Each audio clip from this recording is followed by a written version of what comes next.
night, yeah. Make all the demons quiet, yeah. We were built to thrive, yeah. I think that we've all had enough. What keeps you up at night, yeah. Make all the demons quiet, yeah. We were built to thrive, yeah. I think that we've all had enough. Yeah, I think that we've all had enough. Sick of dealing with the old plan. They know that we're calling it wrong. You got me like, oh yeah, I think that we've all had enough. Sick of dealing with the old plan. They know that we're calling it wrong. Hey, it's too late to try to go contain it. A generation fueled by creation. We live lives on a small screen nation. We control the airwaves, no negotiation. I refuse to think we need saving. Something good will come from creation. And when we think that the world is too anxious, we'll adapt, evolve, survive and save it. What keeps you up at night, yeah. Make all the demons quiet, yeah. We were built to thrive, yeah. I think that we've all had enough. What keeps you up at night, yeah.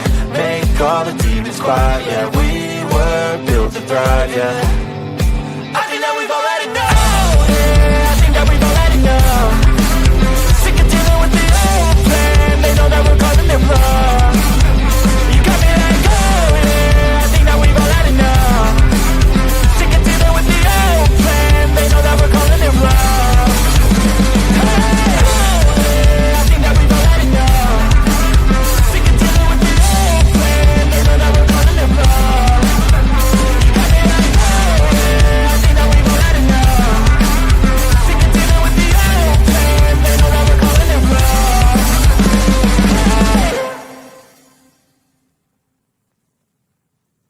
Oh, look at me. I'm retarded. I'm a globe.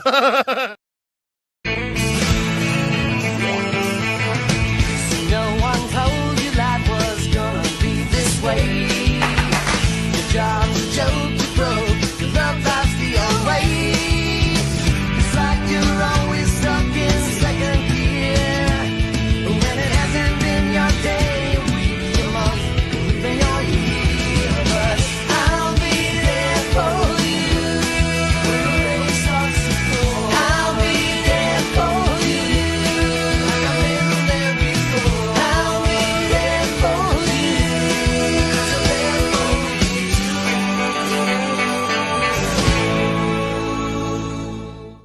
The whole system is designed to disconnect you from your intuition. Why? Disconnected people are easy to manipulate. Everything from sunscreen to politics to the food industry. It's all designed to disconnect and manipulate you.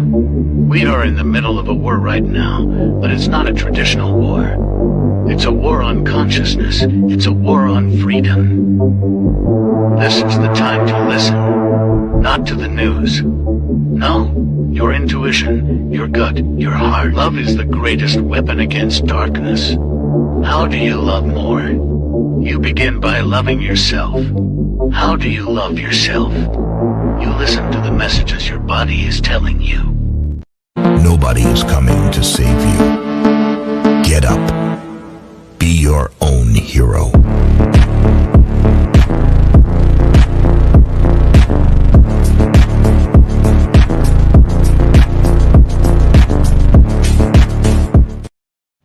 Slaves used to work all day, every day, with no pay. But they got free food, water, and shelter. Today, we work all day, nearly every day, and we get paid. But the money we make, we spend on food, water, and shelter. We're still slaves. The only thing that has changed is the illusion of freedom. I'm scared, Dad. Do you trust me, son? Yes. Come on, son. Rule number one. Stop! Don't touch me there. This is my no-no square. Stop! Don't touch me there. This is my no-no square. Now let me see you whack. Drop it to the floor, drop it to the floor then.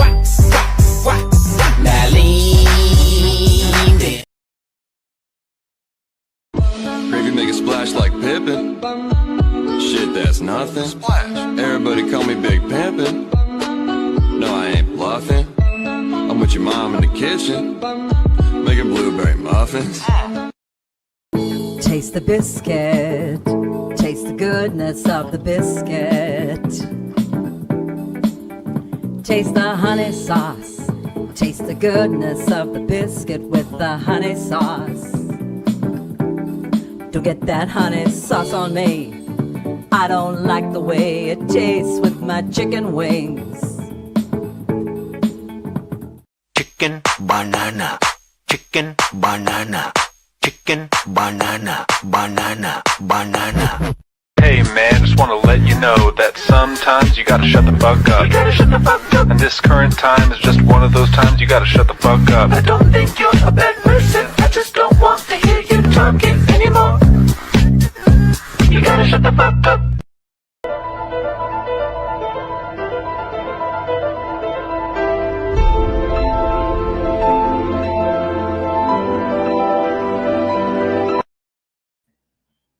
Oh, sorry. Good evening, ladies and gentlemen. Welcome to. Well, you all fucking know where you're at. Sovereign Soul, Unchained Mind. My God, man. Doesn't take a rocket scientist. Rockets going to space. Rockets. What are we doing here? We had some kind of a short out here. Oh, there we go. I was fucking up my connection. All right. Yeah. Rockets going up into space and shit. Boy, look at all these people in here. We got a Heron song. Hey, I was just talking to you. Pig milk. We got to get everybody onto some pig milk. We have an idea that maybe cheese procured from pig milk may be like bacon cheddar. Just an idea. We're throwing it out there. Got a little thing I'll show you here about pig milk. It's kind of interesting. Anyway, we're not going to get off on that right off the bat because that really, to me, I mean, how come we don't drink pig milk? You know, we raise a lot of pigs, we eat a lot of pigs, but why don't we drink pig milk? What's up with that? You know, we drink cow milk and we eat them and everything else too, right? Goat milk. Why not pigs? What's up with that, right? And really, to me, it sounds revolting. Now, is that a product of conditioning? Or is that a natural response? And that's why we've never drank pig milk, you know? Hard to say, you know? I mean, there's a reason that most people don't eat fecal matter, you know, not intentionally anyway. But although there are a few that do, you know, and why? Because it's revolting to us. I mean, automatically it's revolting to us. I don't think that's a product of conditioning. I think that that's a product of nature to keep us from doing things that were probably, you know, harmful to us. So I don't know. We'll look into that a little bit here. We got mentally divergent here. We like the divergent people, you know, we don't want to be the Borg. Okay. And that's why these globetards all start seeming the same to me, like the same guy. You know, there's like 3 archetypes, and the ones that do have hair always wear it all brushed up like fucking Jimmy Neutron or some shit like that. And they're like Borg. I don't know if y'all are familiar with the Star Trek Next Generation series, the Borg. That was an interesting concept. It was this species of transhuman or transbiological entities that were part of a hive mind that traveled through the galaxy, and anybody that they encountered, they would assimilate them into their Borg collective. And I'm sorry, I got off on a little bit of a tangent there, but I mean, you know, that's how I view these fucking Globers, man. Is like, they're like Borg. You know, they're like Borg. They all say the same stupid shit. And that's what these Borg would do in the TV show. They would say, you will be assimilated. Resistance is futile. You know, and they would kind of spooky shit, but maybe very telling as to maybe what's to come. They always like to tell us in movies. I'm not saying that an alien race of cyber beings or whatever are going to come toward us. I think they're going to have people made into those, and they're going to try to assimilate everybody else. I mean, you know, the method I don't know what method they're going to use pretty soon. I mean, right now they got people pretty much coerced into going down to this guy in a butcher coat to have their kid pumped up full of fucking poisons, or else they won't be allowed to go to a government indoctrination center. You don't see that. That's a ticket out right there, right? You realize that's a ticket out right there. Oh, you mean I can't have my child indoctrinated by the government at your human obedience training? Damn. Well, I was worried I was going to have to raise my kid on my own without the assistance of the government. Damn it. What else we got in here? Savage Lee. We got Marlene Brown. DeWitt straight laces. When are you going to bend them laces, DeWitt? We got Mr. Super Sidewinder. I want to thank over on Rumble. What was his name? Wag the dog or Wag the tail? I forget. Psh. You know who you are. Thank you for your donation. It's very much appreciated. What else we got in here? We had on, let me look at something here real quick. Nathan Bowers, thank you for your donation that you sent the other day. Very, very much appreciated yesterday. And he's a frequent watcher, viewer, participant in this debacle we like to call entertainment, that we like to call information. And a lot it is. I think we've got like the most lit chat. We get some of the coolest people on here, and we get some freaky nutters on here too, boy. We've had some nutters. We had a guy come on here that literally thinks the sun lands someplace and then pops back up in another place or something. I mean, really, that drunk people. So you're liable to be pretty well entertained at this joint right here tonight. You're liable to be. We don't know. Weekends are usually the crazy. What is this? Savage Lee says that we are the Borg. Your biological and technical distinctiveness shall be assimilated into our own. Yeah, that's exactly right. That's what they did too, isn't it, Savage? Even though I know that's fucking nonsense about going to outer space and all that shit, I still like Star Trek. I can still, but I like to also joke while I'm watching it too. Because when they start talking about gravitational waves and all this other fucking nonsense and whatever, and gravitons and all that, and I'll just remimic it. I'll go gravitons, like woo, all this theoretical nonsense. But it is kind of cool. It's really cool. I like the concept of it. I know that some of those fantasy stories aren't real either, but I like those too. Those are pretty cool. Superhero movies, ones where I used to have a real problem with it because, like with Superman, I'm always the one going, how the fuck does he have any aerodynamic properties about him? Where's the control surfaces that are allowing him to do all this shit in the air, And it's just a movie, David, and I'm like, oh, I know it's just a movie, but God damn it, humor me a little bit here. Make it somewhat realistic. I'm thinking about, here's Superman flying up into the air, going right at a 747 that's coming down into it's crashing. And he somehow stops it. What the fuck canceled out the inertia and kept him from just going through the fucking aircraft? You know what I'm saying? Anyways. Am I ranting? Am I going on about weird things? Good. Then I'm doing the right thing. Fuck. Oh my God. It's flats here. It's flats here. Look at here. It says, hey, Sav, no panel yet. And legends in chat. Yeah, no panel yet. I did pin the link, didn't I? Oh, it appears that I did not. That could be a problem. Let me do that. Holy shit. It should be there. But it's not. What kind of an error is this? Let me pin that. There we go. There, fixed it. God bless it. I know I have it pinned over on Rumble, but I just must have forgotten over here. Good catch. Good catch. Good catch. No pin. Yeah, we figured that out, Heron. See who else we got in here tonight. Mr. Super Duper Sidewinder's here with us. Peter W.F.E. And we've got Savage Lee. Lee, the Savage. Man on Fire. We got it going on. We got the True Few. One more quarter. You know, you've got so many quarters now, that should have been added up by about, hundreds of dollars at this point in time. Billy Batty. He's a baddie. Yo Cool. Did I get that? Oh, there's just, yes, Yo Cool. Nice milk. But anyway, let me see if I can find that thing about the pig milk here real quick. Oh, I got it right here. Somebody responded to it. I'm going to bring it up here in just one hot sec.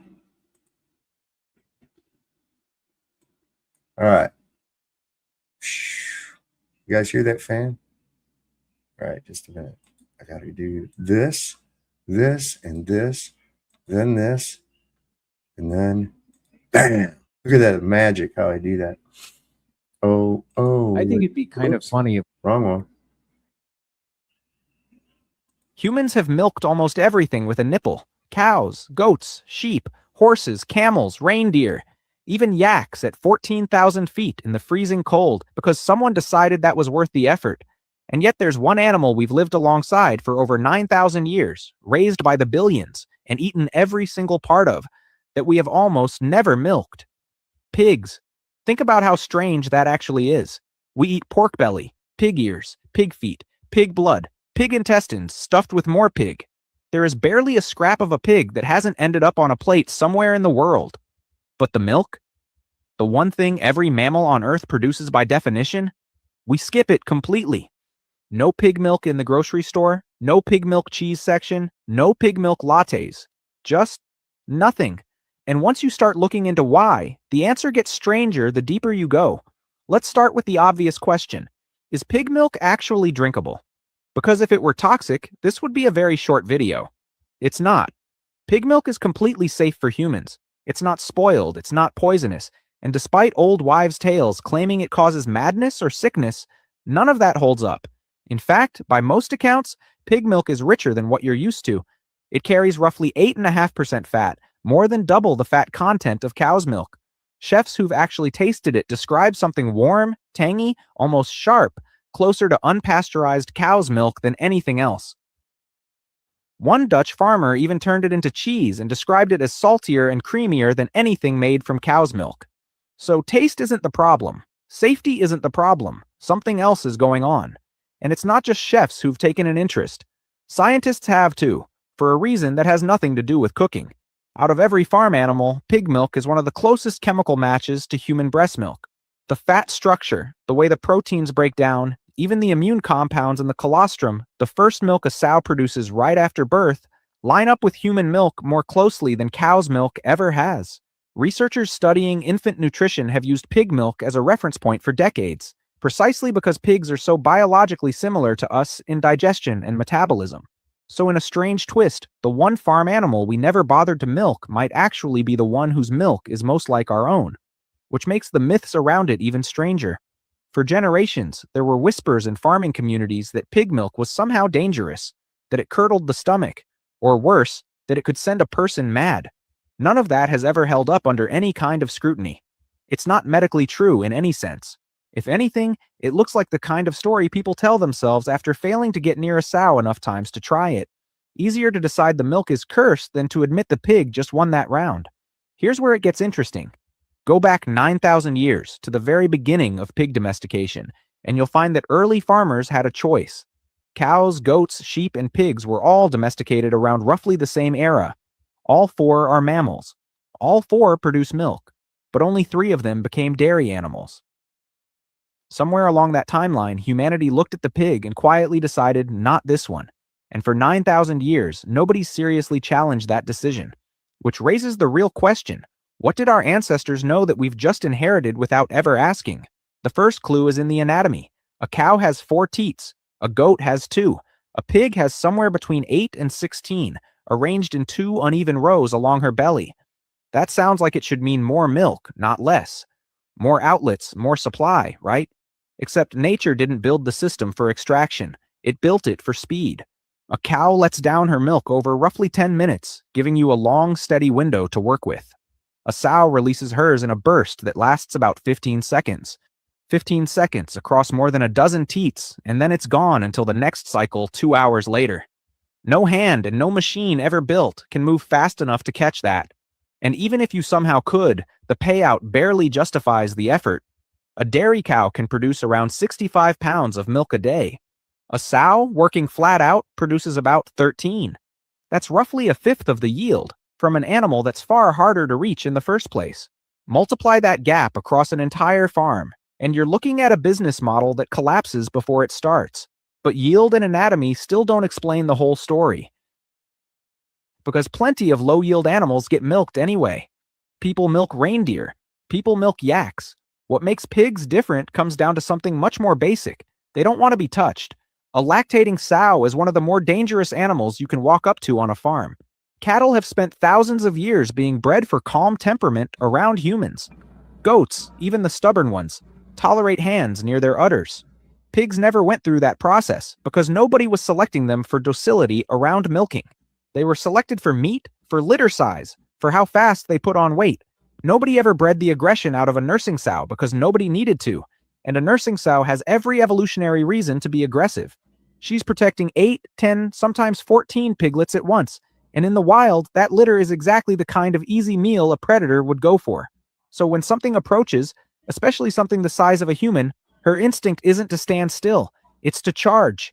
Farmers who've actually tried this describe getting within 15 feet of an unfamiliar sow and watching her rear up defensively before you've even reached for a bucket.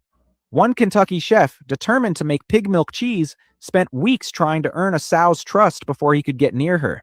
His method involved rubbing pig manure on his own jacket, just so he'd smell familiar enough to approach while she slept. That's the level of effort required to get a single cup of milk. And a 250-pound sow doesn't leave you with a bruise if it goes wrong. It leaves you in the hospital, or worse. So now you've got an animal that gives up its milk in 15-second bursts from over a dozen small teats in low overall volume, while actively trying to injure anyone who approaches. At that point, the question stops being, why don't we drink pig milk? And starts being, how has anyone ever managed to get any at all? And a few people have tried. There's a small operation in the Netherlands where farmers milk their pigs by hand every couple of hours, racing the 15-second window with coffee cups because no machine exists for the job. On a good round, 4 people working together might collect about 100 milliliters, less than half a cup split between them, for real effort and real risk. That's not a dairy industry. There's one more piece to this, and it might be the biggest one. A dairy cow can be milked while she's pregnant again, keeping the supply chain running almost continuously. A sow cannot. Once she's lactating, her body won't support another pregnancy until the piglets are weaned.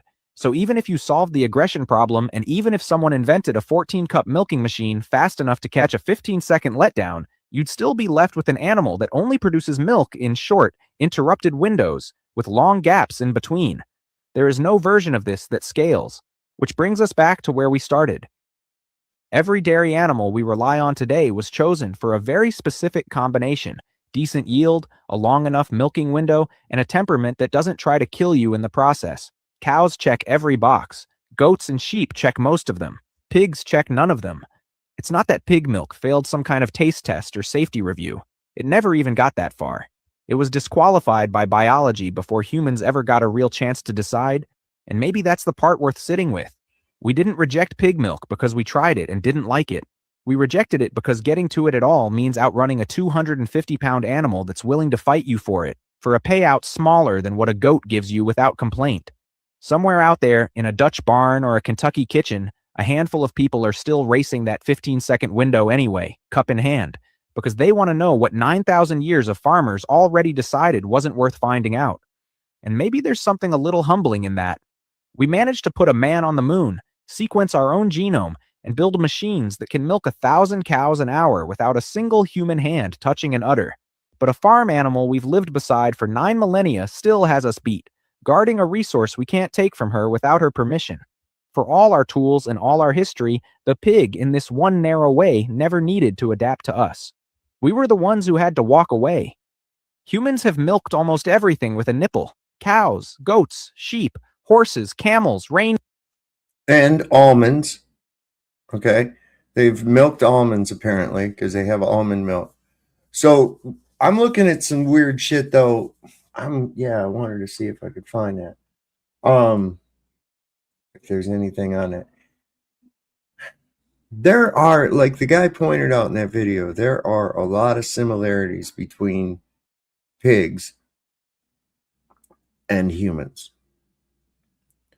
And another thing I find interesting, the story in the Bible, where did Jesus cast those demons to? Was into the pigs, and they jumped off of a cliff. Remember? It's always with the pigs. And what's forbidden? Now here's another correlation. All right. Now, these are all, of course, you could look at them and say that they're correlation bias, but in and of themselves they would be, but there's too many of them for there not to be something to it. Okay.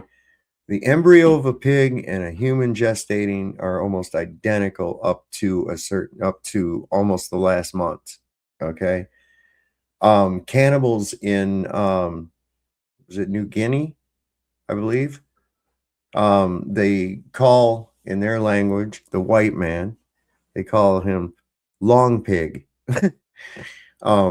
Reports from people who have eaten human flesh say it is very much akin to pork. There's a lot of similarities to that, and it seems to me, and that's what I'm trying to see if I can find, that there was a story I had heard about like some alchemist. He was kind of a bad guy who did something that turned a bunch of people into what we now call swine, and that's where they initially came from. I mean, there's a lot of connections between humans and pigs. Along those same tokens, and I'm not trying to be funny or anything, but another mammal that we haven't milked to keep like a supply of that you could, they say that, oh, this is the closest thing to human breast milk. Well, why aren't we like harvesting human breast milk, for instance?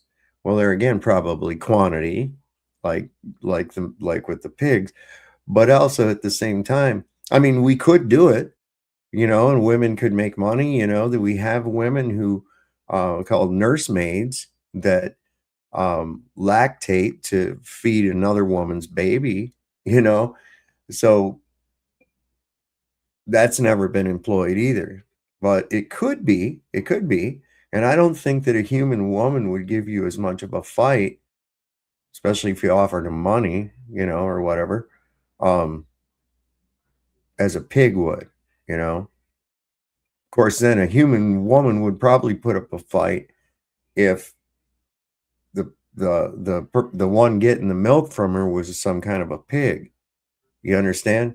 So I can understand the pig's objection. The pig doesn't object to other pigs coming for the milk, but it doesn't want a human fucking with it. I can dig that. Anyway, look at there's Matt Prince came. Matt Prince came to see us tonight. Hello, Matt Prince. How are you? Oh, I'm doing well. It was so funny. Can you hear me? Yeah, I hear you. Oh, okay. I'm just not seeing myself light up. No, it was so funny. I was going to say the thing about the nursemaids right when I clicked the connect button. You said it. Caught us right at the right time, didn't you? Still there? Yeah, I'm still here. Oh, okay. Yeah, you caught it right at the right time. Yeah, I'm not sure how much further you went on because I know there's a little delay in between YouTube and the live. I don't know if you moved on from the milk. No, I just finished up with it. I was like saying that, I think that there's a close relationship between humans and pigs. And what I was trying to find, God damn it, see, I'm high, I get fucking sidetracked and shit. Let's see. Humans turn to pigs. Let's try that.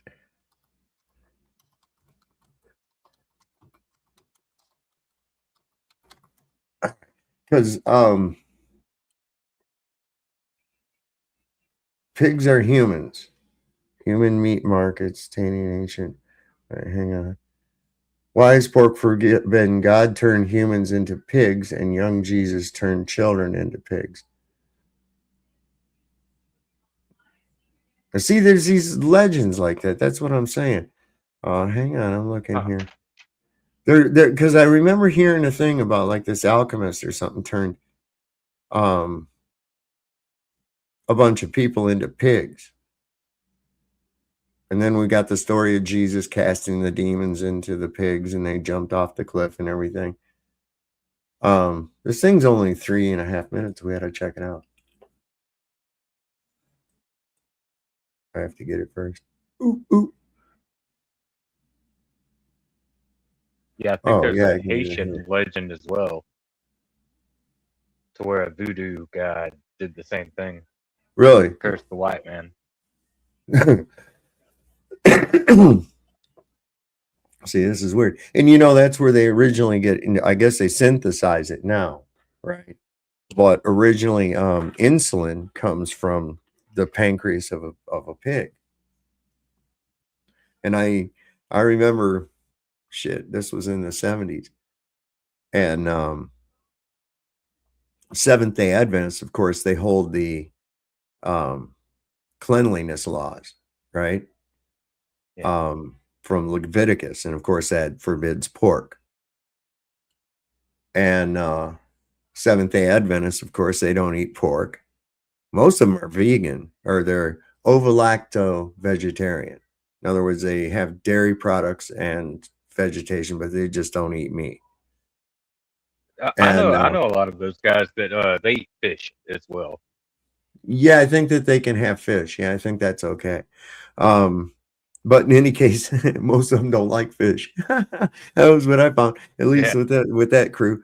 Not saying that because they're Seventh-day, you know, but anyway, they don't eat pork and they stay away from it, right? Because it's unclean. And so I was always a pretty precocious kid. And I had a uncle was diabetic and he had to shoot insulin. And I had found out that insulin came from the pancreas of a pig. And so I asked him how he could reconcile shooting insulin from into his body that came from a pig when Leviticus says you're not supposed to eat it. You're not supposed to take it into your body. And he couldn't figure that out. He couldn't figure that out, man. I was like, look, you know, that don't make any sense, does it? I says, that's terrible. You know, they're making you break your covenant, you know, just to stay alive. Satan really is tricky, isn't he? Yeah, man, I always think about that. And then, you know, they supposedly put, you know, certain pig cells in, you know, the jabs. That they, like all of them. There's certain, like, proteins. Oh, God. And these people are getting sick from cannibalism, you know, but, and look, you got to understand a lot of times too, the reason behind a lot of these cleanliness laws. It's not just because, you know, some made up reason, right? Even then, they knew that you are what you eat, right? That's the building blocks that builds your cells, that keeps you growing, that, you know, keeps you alive, that you use for energy and everything else like that, right? So if you look at the things that are forbidden by Leviticus, as far as foods, they are actually pretty fucked up what they are, you know, when you come right down to it. So we have to look at the whole chain, right? Like, for instance, cows, okay? What do they eat? They eat grass, okay? And then they become beef, right? All right, that's cool. Let's take a look at pigs. What do they eat? Garbage. Anything. Scraps. Yeah, garbage. Anything. Shit. Right? Okay. Like so essentially, what are they made of? The garbage. And so when you eat them, you are eating the garbage. Well, you could go ahead Same and thing say the with, same thing okay, for so the, shellfish and all of that as well. exactly, and those are considered unclean. In order for fish Yeah. or seafood to be clean, considered a clean fish, it has to have scales, right? And it can't have a bottom side mouth. You can't have a bottom Yeah. side mouth. These are scavengers, okay? And scavengers are no good, no bueno. Scavengers are no bueno because they're eating garbage like shellfish. What do? They eat the fucking shit off the bottom of Yeah, the just they're ocean. cockroaches. Right. They're water roaches. Yep. Yeah. So basically, when you eat them, they're made of shit, basically, and so you're eating shit. So that's basically the reasoning behind the Leviticus cleanliness laws. It's not, to be, set aside and special or anything else like that. It's for God providing what is healthy for you to eat and what is not healthy for you to eat. You see? So it makes sense. I mean, I'm not saying go out there and follow it and all that. If you want to go eat some shrimp, go eat some fucking shrimp. I'm down for some seafood. But Oh I'm just, man, I'm just letting I everybody gotta know where those come from, I've got a weak spot for crawfish. Yeah, I can go I down on the tend to crawfish, man. like crab legs, Alaskan king crab legs. Oh Man, yeah. I go fucking crazy on those things, man. Anyways, here's a little movie about why pork is forbidden. I forget who put this out. God turned humans into pigs. All right, let's try this. Why is pork forbidden? One reason is that God made humans into pigs as a penalty. So do not eat the flesh of pigs. For those who transgressed, God made them pigs, and he also turned humans into apes. So do not eat the flesh of humans or apes or pigs. For God cursed the people who transgressed and said to them, be apes, and be pigs. For when God intends a thing, he only says to it, be, and it is. And Jesus likewise said, be pigs. And so they became pigs, by permission of God. God's command when he intends a thing, is that he only says to it, be, and it is. And thus, when God said, let there be light, then there was light. And God created Jesus from dust, then he said to him, be, and he was. And you had already known about those who transgressed concerning the Sabbath, and God said to them, be apes, and despised. For God's word to a thing when he intends it, is only that he says to it, be, and it is. So when they were insolent about that which they had been forbidden, God said to them, be apes, and despised. And Jesus likewise said, be pigs.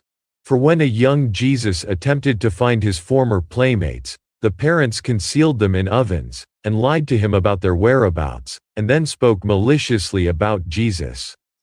So Jesus, suspecting the truth, asked them what had been put in that oven. So they began to vow and lie, saying that it was all pigs. So Jesus said, then let them be pigs. And so their lie became truth, and they became pigs, by permission of God. And thus, those are the ones whom God has cursed and with whom he became angry, and made them apes and pigs. So do not eat the flesh of pigs or apes, for indeed, it is an abomination, for God similarly hated those devourers of man's flesh. Then would one of you like to eat the flesh of his brother when dead? You would detest it. So do not eat the flesh of humans either, and fear God. Indeed, God is accepting of repentance and merciful. But when it is said to them, what has your Lord sent down? They say that they are just legends of the former peoples. Then do they not reflect on their own science? According to science, pig skin has so many anatomical similarities to human skin, that they are routinely used in providing skin grafts for burn patients. And pigs have been extensively used as a source of tissue for living human medical advances, such as xenotransplantation of heart valves for the past 50 years, and bones in dentistry repair. This is because science says that pigs share 98% of their DNA with humans, which is more than even an orangutan. So if you would not eat a human because it is cannibalism, then do not eat apes or pigs, which are so similar to humans.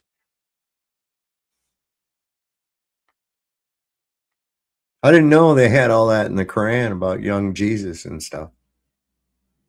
Did you? Yeah, I actually did. I've actually been reading a good bit of it, man. It's very interesting. It, you know, uh, between Islam and Christian or man, it's so hard to like even compare the two because there's so many sects of Christianity, and Yeah. there does seem to be very different beliefs in Islam. Oh, I Like know. in I the know. Muslim society Well, because it's look at like even with Christianity, you got these people that that's what I'm believe saying. There's so this, and they got many. it's a debacle. Follow the gourd, no, follow the But shoe. It's like fuck, yeah, man. but reading the Quran itself, I just feel like there's a few different semantically different points of view on Hmm. certain things, but it's basically the same message. Yeah, yeah, Like you can walk away with the same message, like, to be a good person, not to treat people like shit, not to use other people, not, don't take advantage of others. In the Quran, it does say if you were to take one innocent life, it's like to take an all innocent life of all of humanity. But to save one innocent life is to save all of humanity. And right, it's not talking about just Muslims. It's talking about right. humanity Anybody, itself. It's sure. talking about like Hey, any Matt, innocent soul. your microphone keeps like cutting in and out, just like staticky or something, man. Let me see if I can do anything about that myself. Um, put that there, and all right, give it a try now. Let me hear you now. All right. Let's see. Oh How's it yeah, sound? that's way better. That's way better. Okay. There it is. But did you get the gist of what I said? Like it. Yeah, yeah. Look, there's this big push, and especially now, to subvert your attention to Muslims. Now, that of course was just a thing I randomly found on YouTube. In fact, it's how long it been up there, just out of curiosity. But you notice an uptick in that kind of shit 4 years ago. So you've noticed that there is an uptick in this, and there has been for a few years, but just recently on social media and shit. Oh, watch out for these Islams and these Muslims. And we have somebody that's of that faith that got put into mayor in New York. I guess the people are loving it. Yeah. But people are freaking out, going, he's a Muslim. Oh, it's a Muslim takeover. Rah, rah, rah. All of that is designed to keep you from looking at the real takeover, which of course is the fucking Jews. That's the reality Yeah, of it. exactly. They're the ones that have Yeah, orchestrated even this stuff. See, so it's yeah, like, and a lot of those people, those people that they're actually putting in office, they're aligned with the Jews. They're like Zionists themselves. So like they're not even like right. truly like. They have Can to we be. even call them a Muslim because they're aligning themselves with the Zionists? Look, I don't give And a that fuck doesn't if even you. that doesn't make sense. I don't give a fuck if people believe in the Easter Bunny or God or Allah or whatever the fuck. I don't care. You go and have your little thing and believe whatever the fuck you want. And here's what I think. Here's why. Because I picture like the final day, right? When it's all over, Jesus comes back, and then everybody's standing there, and you got these groups of people. They're all up there in front of God. They're all done. And it kind of look like a fucking political caucus. You got a group over here. There's a big bunch of fucking Baptists. And over here is a big bunch of fucking Mormons. And here's a big bunch of snake handlers. And here's a bunch of Muslims. And each sect of their Muslims, right? And you got these people. And there's it looked like a great big old fucking political convention, right? And they're standing there. And all of a sudden a hush comes over crowd. God comes out onto the podium and he just looks across at everybody and he goes, "You're all fucking wrong. Go back and do it again." Poof. Yeah. Yeah. For real, man. You know, but what we got to do first off, you know, before anybody can get out, you got to unchain yourself from, look, a religion is basically somebody else's relationship with God that you're adopting. It's a prescribed relationship with God. You don't need a prescribed Well, see, that's relationship what with God. that's It's what just like, you do know, you have a which I think's prescribed? funny. Well, yeah. Do you have a prescribed relationship with your parents? I mean, is there a certain way that you have to, or do you just have your parents and you know, you can go and whatever, if in good times and bad times or whatever, you know what I'm saying? You don't have to have I like a got what you. Yeah, I prescribed got what you mean dogma. by You don't prescribed. have to Yeah, have a yeah. prescribed dogma to have a relationship with your parents. You don't have to have a prescribed dogma to have a relationship with God. It's real simple. Jesus came here to Well, free you that's from a religion, not to give you a free you religion. from religion. Exactly. Yes. And you know, that's so funny. That's exactly what the Quran says as well. Like it it, it tells you, like, even like Muhammad, when like like you know, he was being revealed everything, like all the Mhm. secrets, like he said, like, you know, the angel Gabriel was speaking to him, and like they said he, you know, he didn't prostrate when he prayed. He stood on his feet. He Mhm. would go inside of his secret chamber, you know, just Mhm. like a prayer closet, just like it says in the Bible. And it said he would go in there and pray for hours. And it said he would stand on his feet because, and they know he was standing on his feet because he would come out and his feet would be bleeding. But no, Wow. I'm not saying that that's like a true story, but Right. you know, but still, that, you know, that commitment is what it was about. Going in there and actually praying and having this like own secret relationship. He wasn't doing it in the public. He was Right. doing it in private. And that's what Jesus always did. He would do, you know, he performed certain things in public, but Mhm. you know, he wasn't, he was always against that religious practice of, Right. you know, He having knew a that ritual. he knew that there was a power in healing and that the when he brought people together and resonating within a vibration caused a positive effect. Yeah. But there again, you're not going to get that. I don't know how these people think that they're actually communing with God in like one of those big fucking mega churches, you know what I'm saying? Like Man, Joel Olstein and who's that other cat? Kenneth Copeland and Patrick man, there's one here in Hagee. Atlanta. There's Oh one here in God, yeah. Atlanta, Andy Stanley. Andy Stanley. I actually went to his church Jesus, like yeah, yeah. back like 14 years ago. I went to his church for like 6 months, and I actually enjoyed his message there for a little while. Yeah. And you know, thought it was kind of cool, and I was getting into it, and I joined some prayer groups and stuff in the church, and then like I probably lasted about 6 months, and I was like, man, I'm just not down with this stuff. Right, I'm not right. down with what's going on here. It's who was it? Roger that comes on here. Roger Ledwell. He comes Yeah. on here and he was, I guess when he was a kid, his family used to go to Kenneth Copeland's church and shit. I don't know. Oh, that's a pretty freaky church. That guy's a nut, man. That guy, he's a demon, man. Straight up. Oh yeah, This yeah. Kenneth Copeland definitely is, but this is a pretty good you can little see in his video right eyes. here. You're gonna like this. NASA's latest space dreams came crashing down in Central Australia today. A giant helium balloon packed with expensive scientific instruments lost its moorings in high winds. When a satellite crash landed in their backyard, and their reaction, priceless. Never know what's going to happen.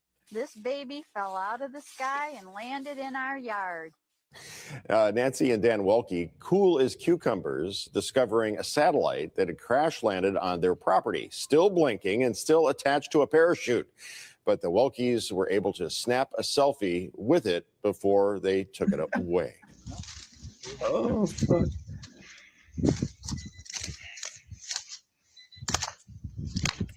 Isso é uma fação da votação.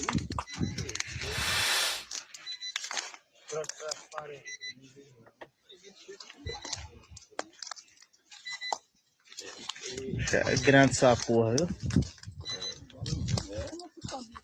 Did you know that NASA has hundreds of these satellite balloons up in the air right now? I never knew these NASA satellites existed before Flat Earth. Have you seen them? Google and many other companies have fleets of these balloons as well. Look up Project Loon. The fact that NASA and its subsidiaries hardly discuss these so-called satellites was a huge proof for me because it evinces a deliberate effort to conceal the fact that space satellites don't exist. The whitewash of these balloon satellites is evidence that they are lying about space satellites. These high-altitude balloons can carry 8,000 pounds and include telescopes, radar equipment, communications equipment, internet, etc. Now, all you got to do is do a little bit of research. These satellites come crashing down all the time in different countries.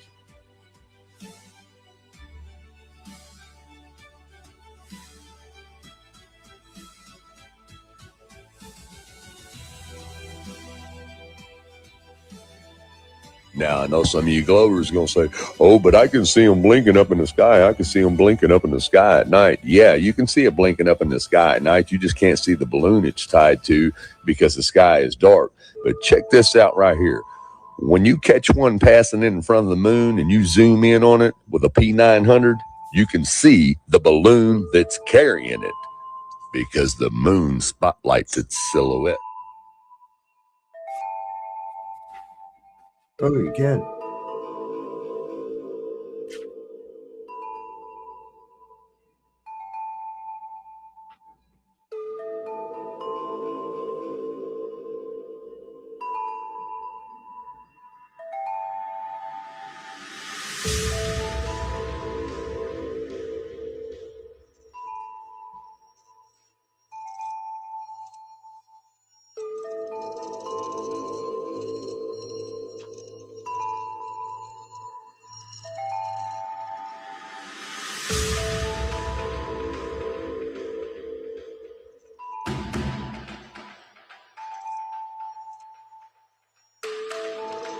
Now, once it passes the light of the moon, like I said, you cannot see the balloon anymore due to the darkness of the sky. Now, if you'll go and Google how many satellites are orbiting the Earth, it's going to tell you 15 to 18,000 satellites are in orbit in 2026.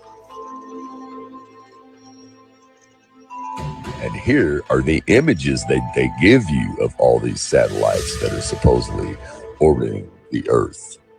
But yet, when we watch your NASA spacewalks, we never see not one single satellite orbiting the so-called globe Earth from these spacewalks. Check it out yourself. Look, now where's all those satellites that are supposed to be up here orbiting? And we have the same thing on the high-altitude balloon launcher.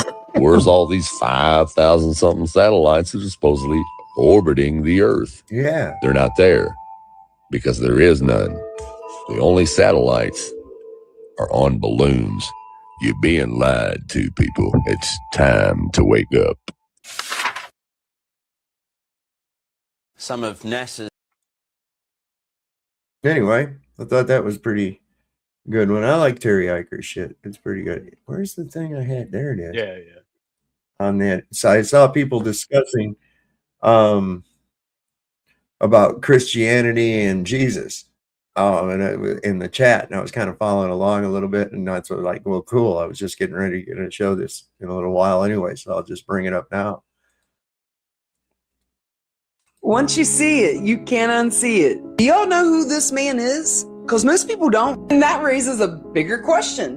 Why don't we know more about the people who helped shape the religious world that we inherited? By the time Christianity entered the Roman world, there were already countless traditions, interpretations, and ways people understood the divine. Then Rome changed its relationship with Christianity. The empire that once persecuted Christians eventually became deeply involved in defining and protecting Christian orthodoxy. In 325 AD, the Council of Nicaea brought powerful leaders together to settle major theological disputes. Think about what happens when an institution gains the authority to define which beliefs are acceptable. Some ideas became official. Others became heresy. In over generations, the official version becomes the version people assume has always existed. And that's what I call a spell. Not magic, but a narrative repeated so consistently that eventually you stop questioning where it came from. Maybe that's the part that we need to examine, because spirituality existed before institutions standardized it. People searched for the divine because they were given a single authorized framework. So maybe the real question isn't simply, what do you believe? Maybe it's, who taught you what to believe and why? Because once you start asking the questions, you start seeing the pattern. If you caught who this man was, then you're already digging deeper. If you guessed Constantine the Great, you are correct. He standardized the system. There's a book in my bio that explains this perfectly. You'll love it.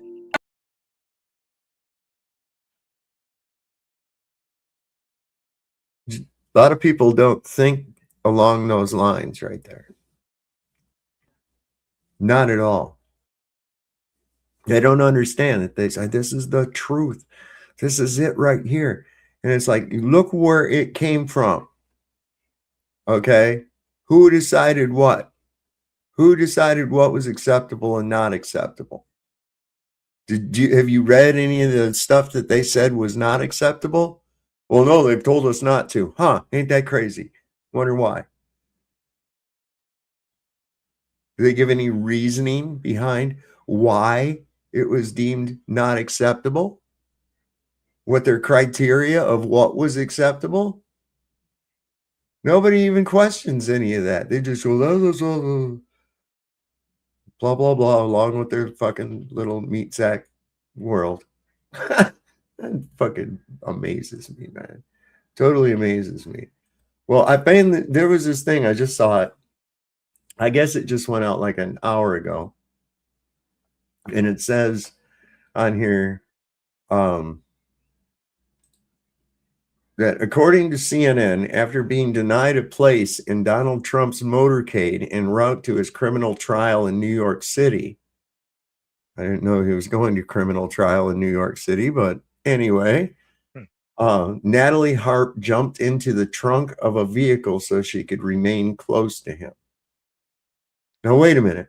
Are you telling me that the diaper broad rode in the The trunk? one that tapped her chest? No. The blonde. Or the blonde one? The blonde one. Okay.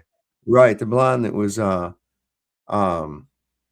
that carries the diaper bag and shit. She does all the tweets and shit for him and everything. Yeah.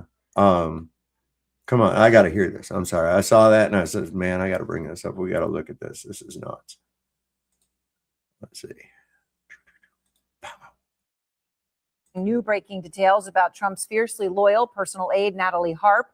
Our Kristen Holmes reporting tonight that Harp is physically close to Trump at all hours of the day. Sources also telling Kristen that Harp once jumped into the trunk of a vehicle in Trump's motorcade when she was told there was not room for her to travel with him to a hearing in a New York City courthouse. New breaking details. What the Okay, hell? that she once did that. Okay. Wow, now that's devotion. That's stalking, really. You know? Is she his handler or does she like the go-between for the you know what I'm saying? The handler gives her instructions and somehow she's able to persuade this fucking orange turd to do shit or something. Is that, it's not out of the fucking realm of possibility, you know what I'm saying? We've seen more bizarre shit than that. I mean, look how long they've been fucking with this mind control bullshit. My God. I was thinking about that the other night. You know, I said I'd like to talk some about Manson and the Laurel Canyon thing that was going on. Dude, Dr. Jolly West, San Francisco, and the fucking Haight-Ashbury scene. Manson there, right? And then so close to China Lake Naval Air Weapons Station, you know. And I didn't know this, but you know, so a lot of these like Neil Young and shit like that, they were friends with Manson. They hung out with Manson. In fact, I Yeah, heard man, a lot of them hung out. okay, so a dude that I bought an RV from in Big Pine, California, right? It was about 60 miles north of where I live. He was telling me that he'd been at these love-ins that the Manson family would have that were held like at this ghost town, Ballarat. And I know where that's at. It's in Death Valley. It was at this ghost town. In fact, there's one guy that lives there and he runs a store. And the guy's got ice cold soda available to purchase. Anyway, Ballarat. And he was telling me that he was there and he met Rod Stewart before Rod Stewart was even a fucking anybody. And I was like, so what? Rod Stewart too?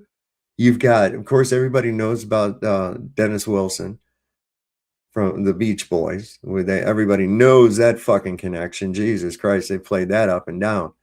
But the players, the connections, right? Doris Day's son, Terry Melcher, he went even out to the Spahn Ranch and, you know, listened to an audition and shit. And Manson thought they had it, you know, worked out. They were going to have a deal, and Melcher never got back. So there was that. Of course, Sharon Tate, she was, everybody knows, the wife of Roman Polanski, but they were living in the house that Terry Melcher formerly rented, right? And so Manson went there, you know. They'd been there before, but I think that the whole thing was really just kind of a way to demonize the hippie free love culture thing. You know, they had run an experiment and now it's time to cut it out. You dig where I'm coming from with that? And I think Manson was the way to do that, because other people that were exactly like Manson, who would have like a place where everybody could hang out and use drugs, and they would supply the drugs and everything, but they didn't indulge in them themselves. What happened? Are we still here?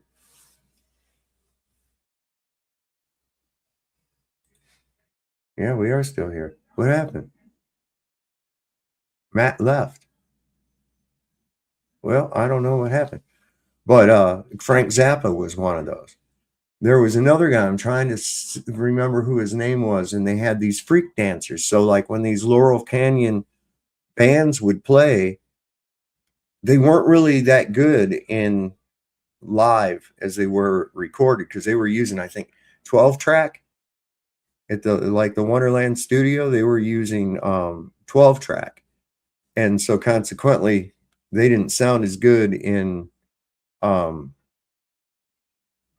live than they did with the studio cuts. So to distract from that, they had like these hippies and these hot hippie chicks with little crop tops and shit dancing, and they were called freak dancers or some shit like that. I wonder if I can find something about that. Let me look real quick.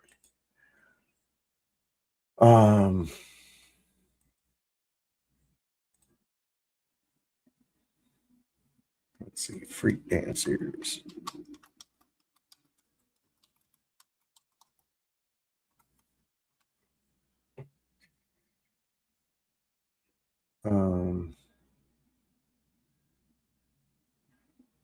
Damn, I can't. Let's see, freak dancing. No, I don't know why I'm looking on here. Anyway, they had that, and these people, they all operated the same way. They all operated the same way, and of course, it's all like connected to the Grateful Dead, right? And of course, there was the LSD there, the Dr. Jolly West with the LSD there. So what I was getting at, I guess I got off on the Primrose Trail, is that this mind control shit, they've been fucking with this for a long time, you know? this MK Ultra, everybody knows it by that generic name, but do you know there was like 108 fucking sub projects or some shit like that underneath of MK Ultra?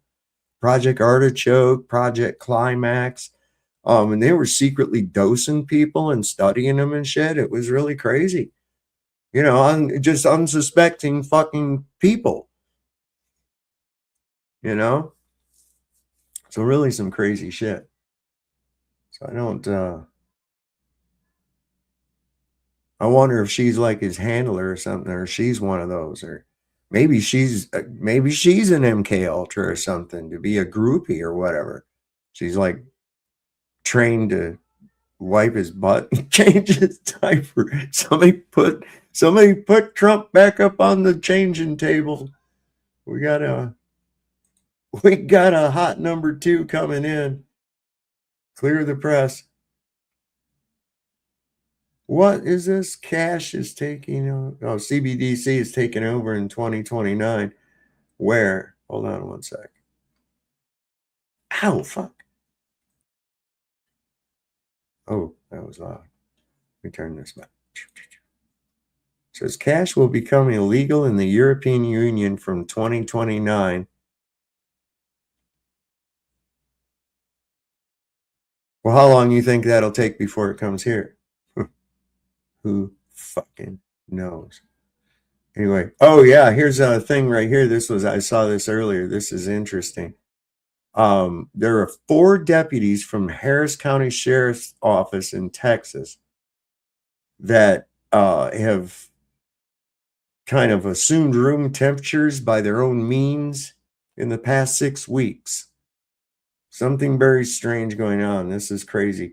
Let me pull this little video up. I heard about this earlier, and they had been uncovering a human trafficking operation or something, I think. I really do. Because this is really sus, man. Listen to this. Also today, friends and family said goodbye to veteran Harris County Deputy Christina Kohler. Her death last week was ruled a suicide. Kohler is one of 4 current or former Harris County deputies who've taken their own lives in just the last 6 weeks. ABC 13's Jessica Willey is live tonight, and this is leading to important conversations about the need for support, Jessica. Yeah, Eric, the department has a behavioral health division that has made great strides since it was established in 2020 and has led the way, its director says, among law enforcement agencies. But these recent deaths are raising serious concerns for the deputies organization. The question is, what more should they be doing? It caught a lot of us by surprise. Harris County Sheriff's Deputy Christina Kohler left home last week and was never seen again. Houston police issuing this alert. The 37-year-old found on the 13th. She had taken her own life. 3 days later, Maria Vasquez, who left the department in December, died by apparent suicide. William Bozeman, also a former deputy, died earlier this week. Tragic news. One is too many. 2, 3 is definitely devastating. That Jose Lopez is helping his friends and colleagues try to process. It hits very close to home, and it's a reminder to us of how fragile life is. It's also a reminder that we do need to look out for each other. We do need to take care of each other. Lopez is the president of the Harris County Deputies Organization, but he knew 2 of the late deputies personally. I knew him for over 20 years. In just 6 weeks' time, 4 current and former deputies have taken their own lives. Psychologist Thomas McNeese is the director of the department's Behavioral Health Division. These last few weeks have been difficult for our staff and for the sheriff's office as a whole. He says he and his division work to provide resources to both former and current employees who are struggling. Maybe they felt bad and were overcome by remorse for the lives that they had ruined unnecessarily and the people that they had economically terrorized over the course of their tenure. That's possible, but I doubt it. They embed to help people feel more comfortable. This profession, unfortunately, takes a toll on people, and over time, the longer they're in it, the more of a toll that it takes, and it changes people. First responders historically have a high rate of suicide. It's a combination of things like what they see on the job and then what the job entails. While the department has been focused on mental health, often leading the way, Lopez says these last few weeks have raised questions. We can't help to ask the question of, is that enough? You know, do we need to do something different? What else can we do? And as they work to support those grieving, McNeese with this message to anyone who might be in crisis. Reaching out, getting some help, doing something to be able to not stay stuck where you're at is really important. Jessica Willey, ABC 13 Eyewitness News. Wow, man. What do y'all make of that, man? It's a good start. GT's Mustang says, now. I used to vacation and rehab. Listen, you know, I don't know what that is, but here's the thing, really. They are really earning the hate. You know, they really are earning it. I just can't believe it seems like every as time goes up and there's more and more ignorant fucking police. What did it say back here? Seeker, hope the Dexy Bell, they're sturdier. What? Who's this Seeker? I saw an instance where I might appreciate gravity. Well, there's no such thing as gravity. Why would I appreciate it?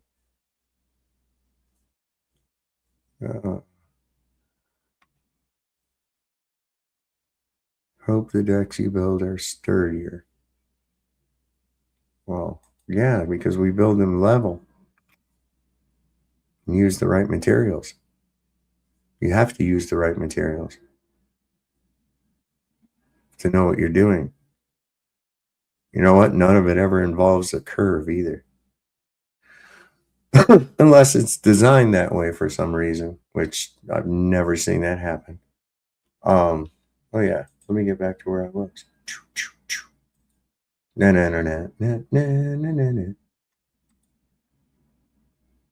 Here we go.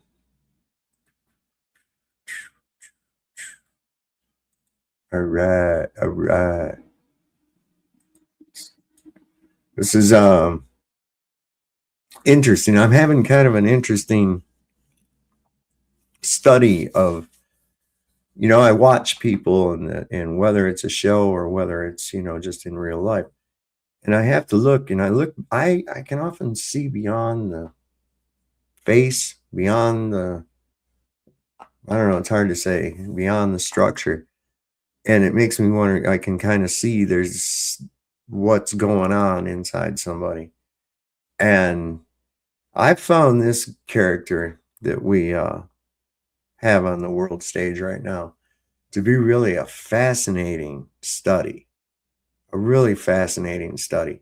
He's a very, very, very transparent person. And what I mean by that, not that he tells you what's going on, but he's transparent in the fact that you always know he's doing something wrong. He's always, he has a hard time coming up with viable excuses for shit. If you can understand, if you get what I'm saying. And here's the thing, he thinks that nobody can tell. You know, that's what gets me. He thinks that nobody can tell. It's kind of like the severe alcoholic that reeks of alcohol and thinks that nobody can tell he's been drinking and swear up and down that they haven't been. I've been that myself. But yeah. Anyway, let me bring this up. This is interesting. Trump was asked a really simple question, quite frankly, about how unusually close he is to Natalie Harp. And what followed was a nasty vowel movement. Trump spending minutes throwing random vowels and consonants into the air, occasionally arranging them into unrelated words about ballrooms and military bunkers, drone ports and beautiful bulletproof windows, and of course, Chinese state dinners. But he never answered the question about Natalie Harp. A reporter asks Trump. Ossoff said Trump would rather travel with Natalie Harp and build a ballroom rather than do his job as president. And Trump does not address the substance of what was said about him and Natalie Harp.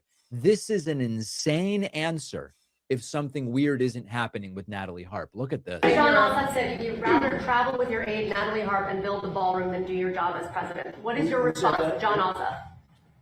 You mean Pee Wee Herman? Pee Wee Herman lookalike?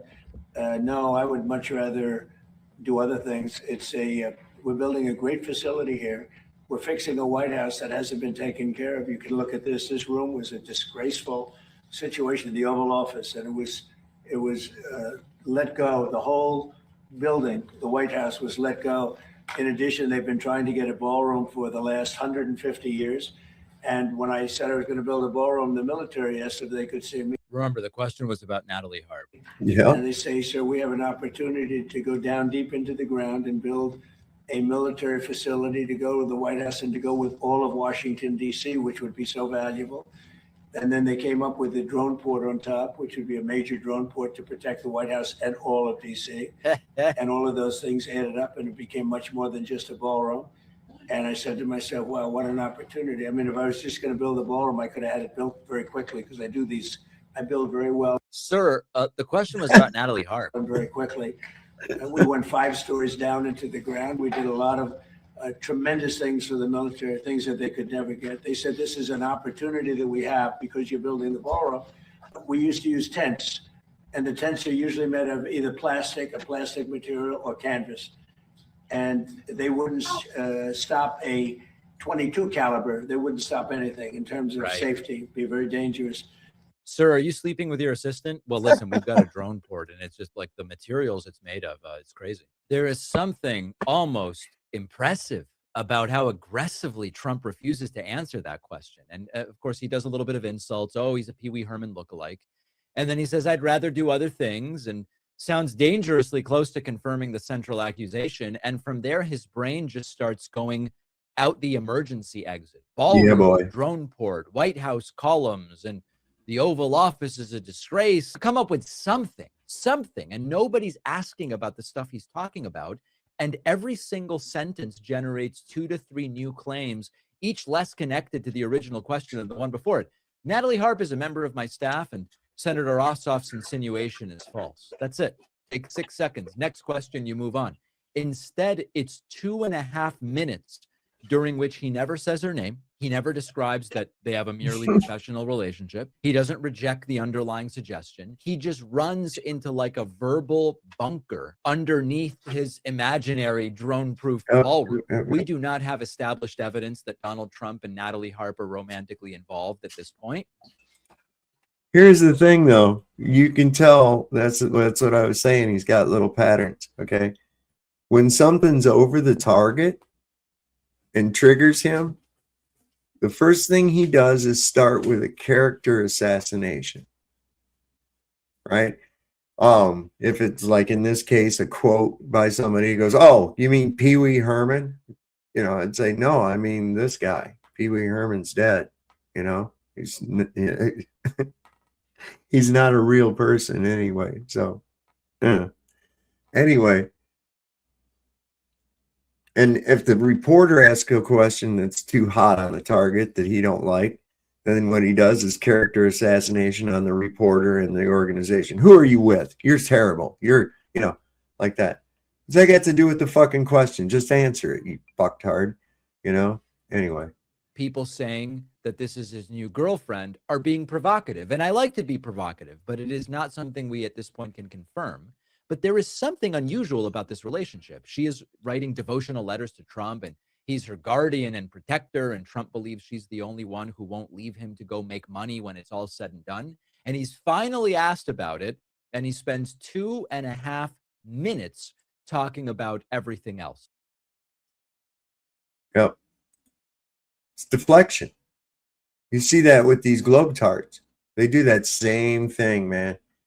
When you get them backed in a corner, what's the first thing they do? Character assassination, right? Start calling you names, whatever.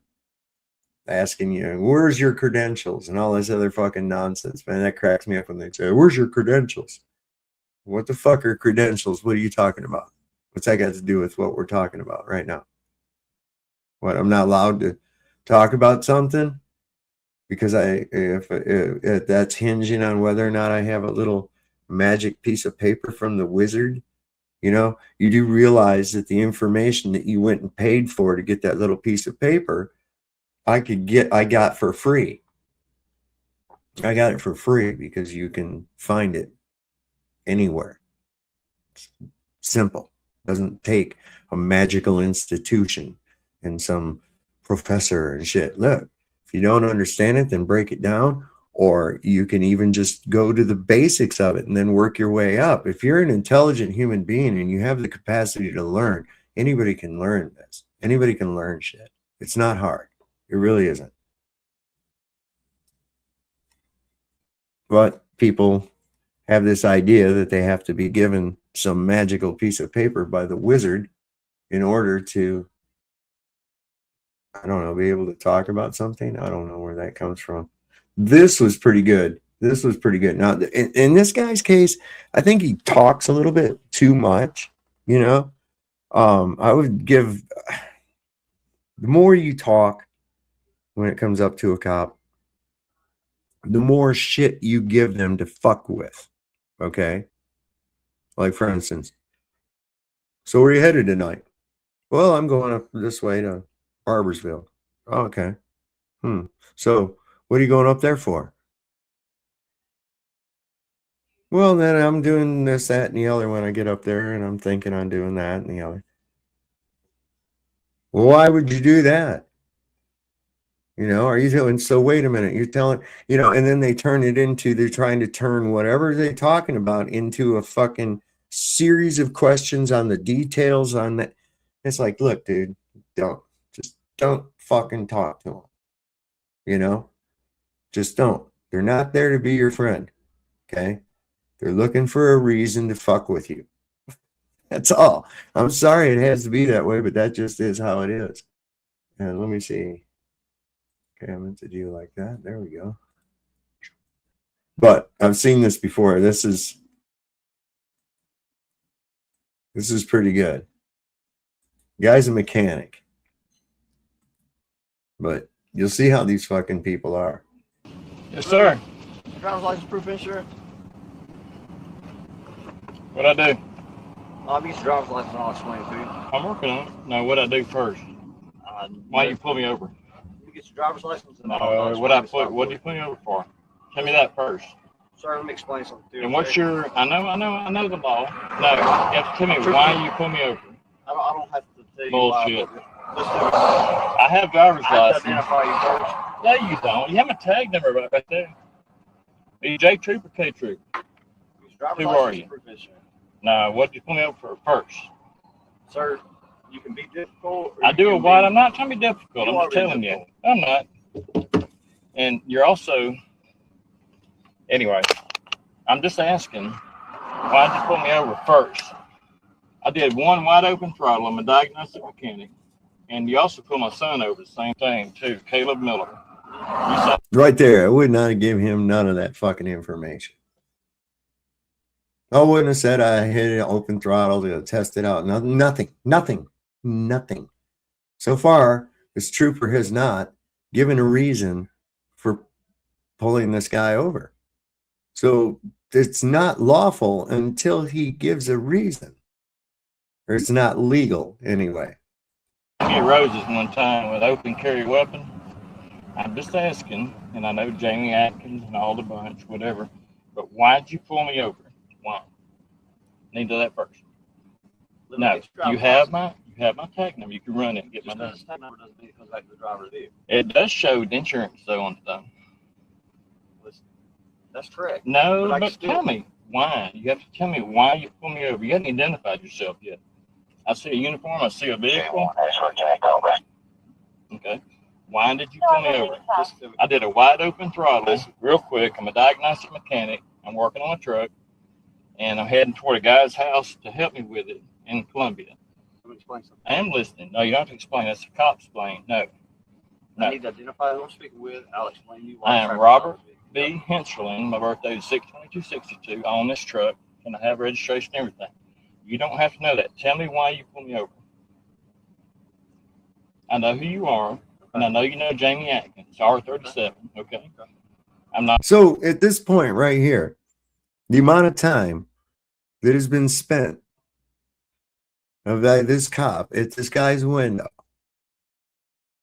this fucking cop could have just said, okay, well, I'm trooper so and so, and I observed your vehicle traveling at a high rate of speed, and I clocked you at this, or you didn't use a blinker, or whatever fucking cop bullshit they use to do it. He could do that. So this is either an instance, well, it could be one of three things. Okay. Is that one, it's pride. Two, he doesn't really have a reason to pull him over. And of course, three, a combination of the former two. I don't know. Tell me what you think here. Well, it's going to go on a little bit.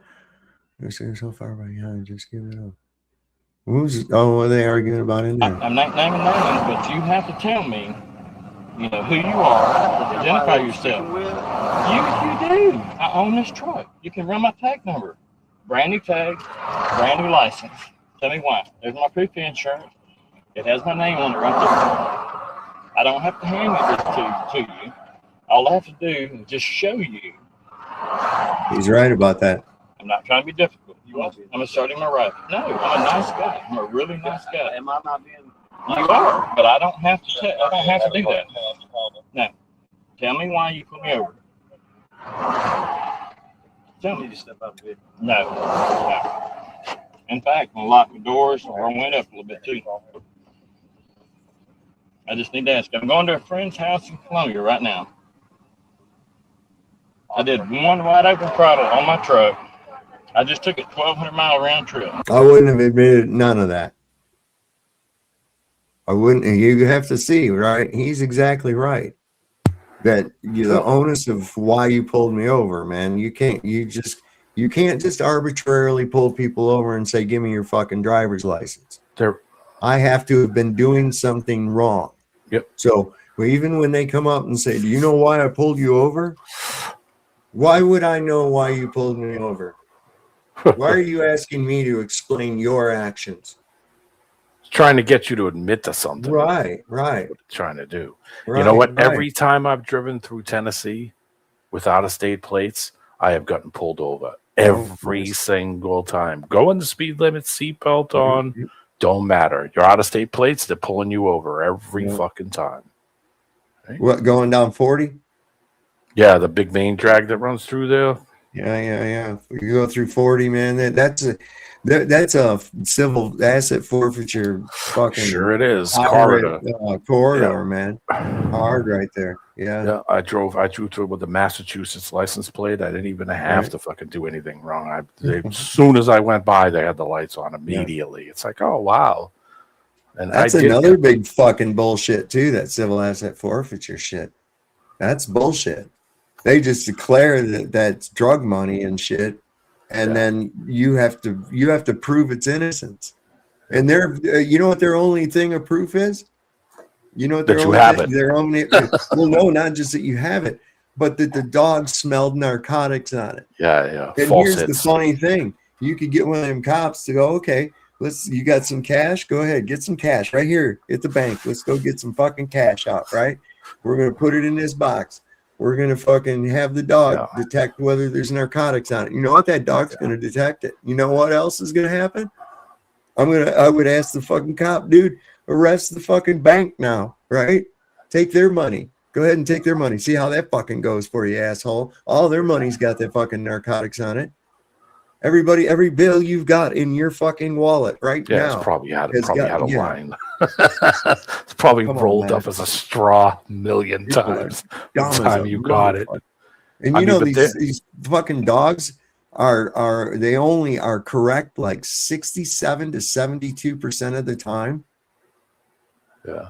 They do a lot of false hits too when the guy goes They- over and all the taps time. something. Yeah. They're fucks, man. I went with a buddy of mine to buy an old car in Tennessee. This was like 1997, 98, late 90s. And he's like, I said, you got your money and all your stuff? He goes, nah, I ain't taking shit with me. He said, we're going to get pulled over at least 3 times. And I was like, you serious? Let's go. We didn't even make it. We didn't even make it past like the very first gas station, and we got pulled over immediately. The fucking pickup truck and a car, and there's a half Italian, a half Irish guy with a black eye, and a giant Greek guy who was like 6'3" and 400 pounds. They thought they had the plates. cartel. They must have thought they had the fucking cartel at Oh that my point. god, dude! Two of them. One stood on my side, one on my ID, and I was like, yeah, whatever. Yeah, do whatever you gotta do. I don't care. He was like, see what I mean? I said, yeah. They said they see an out-of-state plate, they're gonna pull you over immediately. It doesn't matter. You could be from fucking Alaska. Doesn't make a difference. Gonna pull you over. They're right there, man. It's just piracy. It's just piracy. Yeah, It's they're not looking to get any kind of public safety. And then they got the nerve. Most of these fucking outfits, their state police call themselves Department of Public Safety. You ain't doing fucking dick about public safety. You're road pirates, man. Yeah. God damn, it's like Red Cross ships. Imagine Red Cross ships traveling the seas and fucking robbing other ships. Okay, that's what it is. Oh no, we're helping people. We're the Red Cross. Give us all your money, you fucker. You know. They're just looking the stat pad. That's all they're trying to do. They're trying to find that big one so they can say, hey, did you see that one I got yesterday? That's all they're trying to do. Yeah. For their benefit.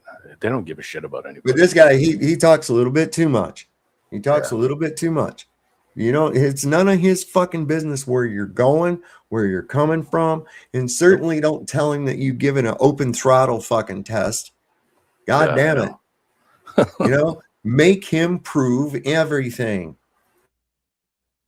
Jamie knows that. I sent him all the information, whatever. You know, I did one wide open throttle. I was not reckless driving. I did one wide open throttle on the truck. I let off. I saw you way back there, sitting back there. I have you on video right there. That's fine. You'll be on video on my video. That's fine. That's really cool. I appreciate that. I really do. You want to step out your truck? No, I'm not stepping out. You want to step out your truck, then? No. There's no reason to be difficult, man. There's no reason to There's step two out ways either. this can go. There's no reason Look, I'm either. gonna give you a couple options. No. You can No. either, you can either get out of the vehicle or give me No. a license. I can give you my license, but I'm not stepping out of the vehicle. Give me a license. No. It's very dangerous for me to be out, stepping out, you know, in this situation. You don't know me. I don't know you. No. Look at him no, reaching in the car. That's right there. Uh-uh. That's a breach of the Fourth Amendment right there. That's him breaching the vehicle is a violation of the Fourth Amendment right there. Get out of the No. truck. Get out of There's the truck. my license Get right out of the there. truck. You're being disorderly. No. You're being lawful command. Get out There's of the my vehicle. license. It's not a Get out of lawful the vehicle. command. No. No. Get out of the vehicle. No. Get out There's of the no vehicle. reason for this. I'll roll my fucking window up. Quit reaching on the seat. You leave it license. My back gun's there. over there. There's no reason for this. Here's my brand new license. Jamie just got me this license. Do not do that. No. Get out of the car. Get out of the truck. Get out of the truck right now. There's no reason for this. You Get out did of this the to my truck. son. Get out of the truck. No. That- You're There's under no arrest for reason. You're under arrest for disorderly conduct. I didn't do anything. Failure to obey a lawful command. That's Get out of the bullshit. truck.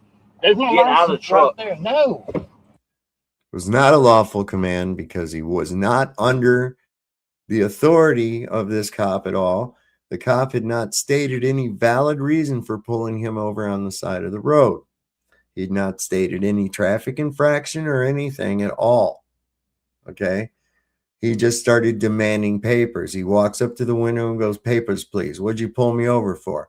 Papers, please. No.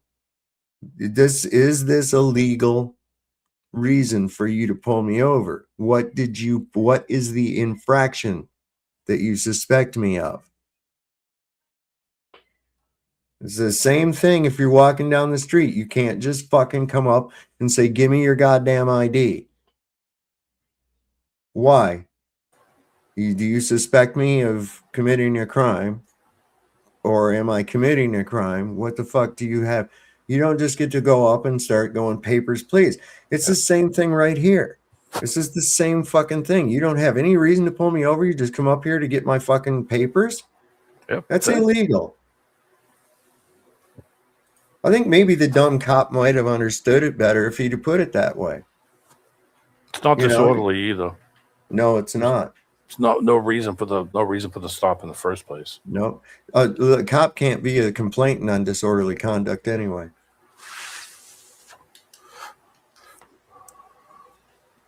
Yeah, they're wonderful. Tell you that.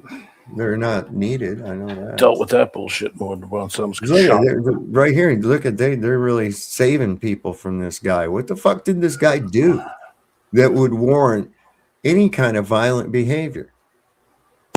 Did he hit somebody with his vehicle? Did he run over someone, or did he, destroy somebody's property with it, or what was done that warrants this kind of fucking violence? He's just existing. That's all. Yep. That's all it is. You're just there. And if he needs to write tickets because his boss is yelling at him to make contacts this month, and he has to make X amount of contacts, I know this for a fact. Okay. Yep. Then he has to go out and find some fucking jerk offs to pull over. And that means anybody who's going to be an out-of-state plate, anybody that he could throw suspicion on. He wouldn't answer my questions. This is suspicious. No, that's not suspicion either. They can't deem the invoking your Fifth Amendment as suspicion. They cannot use that. But Sov, if you didn't have anything to hide, why would you? Really, D-man? Really, really? What, really? I mean, come on. Let's Well, just pull that over and user's just, getting along. when he asks you for your fucking underwear, pull him right off and give it to him and say, yes, officer, right away. Yeah. God damn it, man. They have they don't give two shits either. So they look at it, they think they're a hammer and everyone's a nail. And that's it. That's all it is. Well, if that is your only tool, and look at them, they get them hyped up about, oh, your safety. The most important thing is you come home at night, no matter who you have to kill, blah, blah, blah, blah, blah. And they send them out there dressed up for combat, right? So they're in the mind that the people are the enemy anyways. Everybody's after me. And even if it's in the subconscious, And so consequently, they're going to treat you like an enemy combatant. Instead of, their real job is to be able to, they're supposed to be upholding the rights of the citizens. They're supposed to be protecting people from bad guys, not, hey, I wanted to check your papers and now I'm going to beat the fuck out of you because I have a monopoly on violence. And if you resist it or fight back, then you're going to get in a lot of trouble. Well, the process is the punishment. I was shot in the face in DeLand, Florida. Oh my God. Right? For sleeping because I was stranded and I had to wait until the morning. Got shot in the face? I almost got shot in the face. Oh. And a couple DeLand, and I heard something walking. I picked a spot next to the highway. They had a little bush and a little this and a little that. And I was like, fuck it, I'll just dump the tent. I got 5 hours. I'll get some sleep. I'll get up and I'll walk to the fucking bus station, because you can't hang out in the bus station at night. And I was like, all right, there's no place to go. So I was like, all right, let me just go to the highway and try to find something that's, that I could just hide out. I'll set my tent up. And I'm like, all right. I saw a little path like somebody been there before. And I was like, all right, I'll just keep my head on a swivel. And I heard some little through the woods, through the little brush and all this stuff. And I was like, oh, what the fuck? So I unzip, I put my head out, flashlight come on. The guy's gun from the cop, the land police, was literally 2 feet from the side of my face. So we stood there and waited until my head popped out. and then turned the flashlight on, and it was pointing right at my face. And I was like, put that fucking thing away. It's gonna go off by accident. What the fuck is wrong with you? I mean, you know, and I had to do the whole ID bullshit. Well, why are you here? I said, Well, I fucking just trapped, stranded. What the fuck do you think? I think I want we had to. just a few weeks back, maybe a month or so. There was a woman over here just a few blocks away that was having an emotional crisis, and she was, you know, threatening to self-delete, and so they went in there and they shot her so she couldn't kill So herself. she couldn't kill herself. Yeah. How, boy, they're just serving the shit out of everybody. Oh my God. Yeah, they prevented a suicide. That was awesome. By shooting her. Yeah, they killed her. By well, at least she didn't do it. I mean, we can't have that happen. God. Yeah. I told that Unreal. guy, I told him, listen, how about you just walk away and pretend you didn't see me? I said, as soon as it hits 6:30 a.m., I'm getting the fuck up and I'm walking right out of here. I said, matter of fact, you can even tell one of your buddies to sit right here at the end of the road and I'll see him here at 6:30. Right. And I'll even give you a nice little wave. So, you know, after it, you know, I'm giving him shit about it. You know, like, why the fuck are you pointing a gun at me?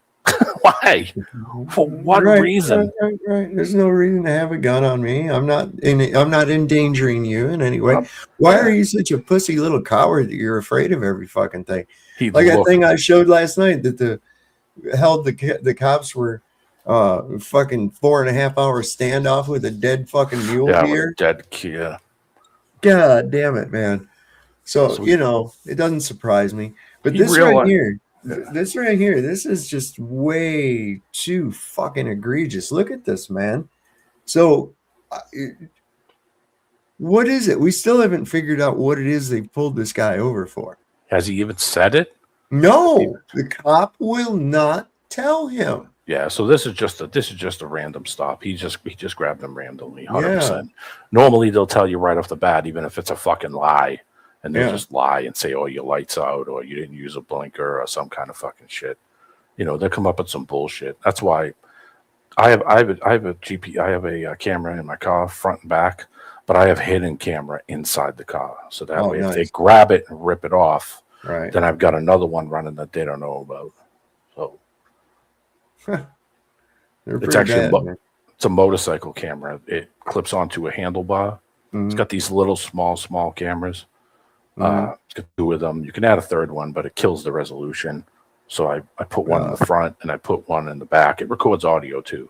Oh, good. I made it so that the tray and the armrest, if you take a couple of screws out, it's Bluetooth. So I mean, I can Bluetooth to it with my phone, but if I got to physically take it out, I just pull the screws out of the armrest, you know, the cup inside the armrest, and just pull the 4 screws out, and it's right underneath it. I mounted it underneath so you don't see it.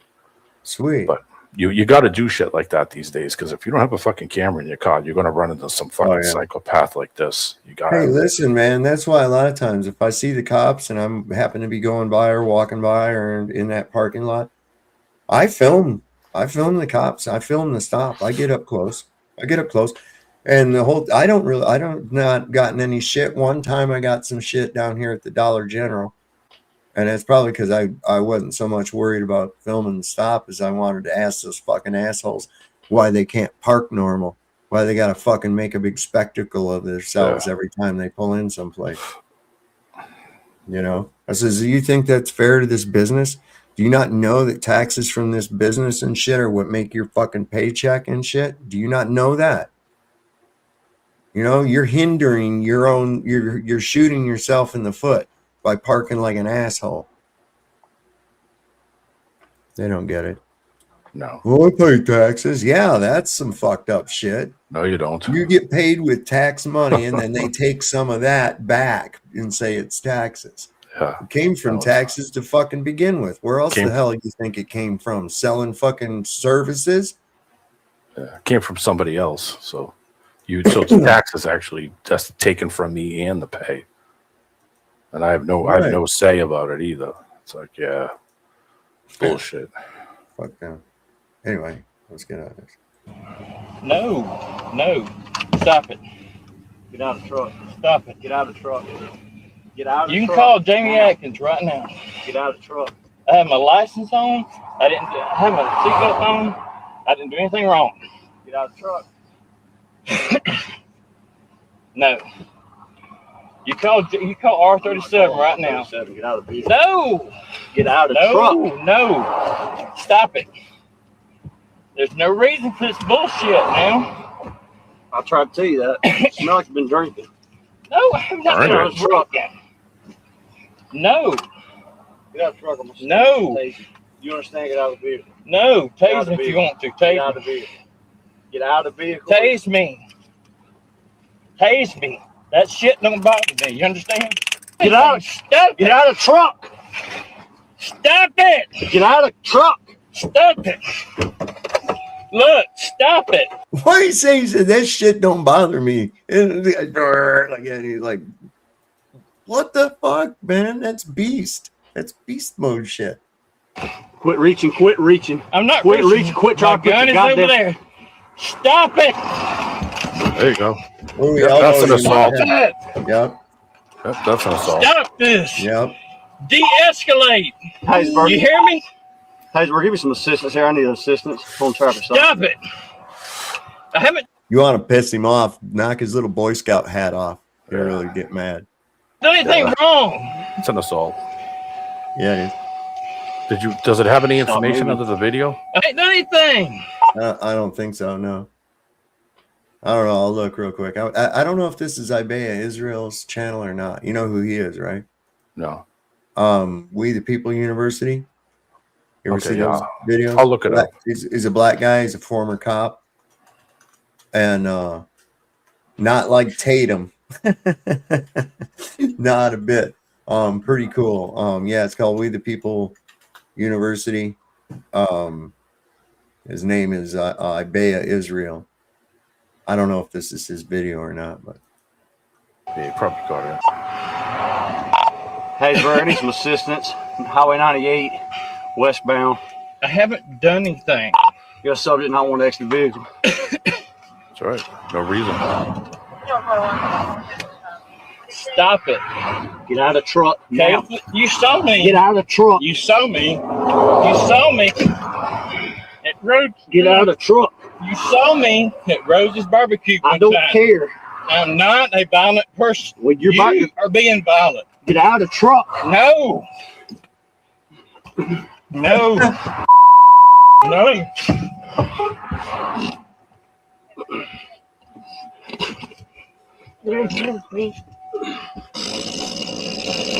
Wow. Get out of the truck.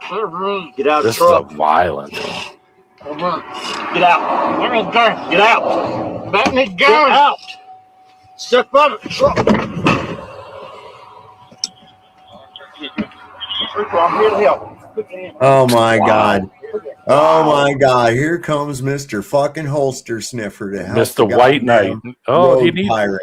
Do you need help? Hold on, let me sniff your ass while you're bent over. God damn it, man. God almighty. Fuck. The guy didn't pull a machine gun out. It's like, Jesus Christ, you even know what you're getting yourself into. I know. Mind your Holy fucking shit. business, dude. Jesus. Put your hands, boy. Come on. I'll kick That is your a ass. wow. Put your hands behind your back. All right, I got one. Come on, fat boy. Unbelievable. Wow, look at these. Yeah, he's got a chokehold. He's got a chokehold. He's gonna kill him. I got one. Got one. Let me go. I can't breathe. Well, you got this. I can't breathe. I can't breathe. Let me out. I can't breathe. Let me out. Let me out, please. Let me out. I can't breathe. I have asthma. No bright future comes from school. No. One more quarter. I have asthma. I can't breathe. You're talking. You're breathing. I can't breathe. Let me out. I can't breathe, please. Let me out. Let me out. All right. Let me out. All right. Let me out. All right. You're going to be all right. Hey, Weedlander, even if he did have 20 kilograms of meth in the trunk, who's No the reason. victim? No reason to stop. No. And who's the victim in that too? Even if he did, why is that a crime? Who is suffering loss, injury, or harm as a result of him having that? How about if it was 20 pounds of pancake mix? Right? Oh no, he's gonna kill a bunch of diabetics, you know. Oh Jesus. Yeah, this is the thing. I Man. watch this every day. Every day I of the know. week. I see I it. love these. No, I'm not. Let me out. I can't breathe. Let me out. Hold your feet. Let me out. Roll up. Stand up. I can't breathe. You're breathing. You're talking. Quit pushing on me. Stand up. I'm not resisting. Stand up. You never told me I was under arrest. Yeah, dude, I said you're under arrest for disorderly conduct. Stand up. No. Disorderly conduct? Stand up. You were the one that's disorderly. So no, I don't know what happened. Seems to me there was a big lawsuit. That guy got a lot of money. I'm sure he did. Yeah. That's what I was just gonna go and look up. I was gonna look his name up and see if they actually find out the information and go look it up. Yeah, I'm trying to figure out whose channel this was from. I saw one the other day from the Tiger. You know the Tiger guys? Oh yeah, the Siberian tiger. I love his accent. You see the one where he's friggin' razzing the three guys while he's looking in the car and they all come out all jacked up and he's telling them that they suck. He can tell them that they suck at their job all he wants. Yeah.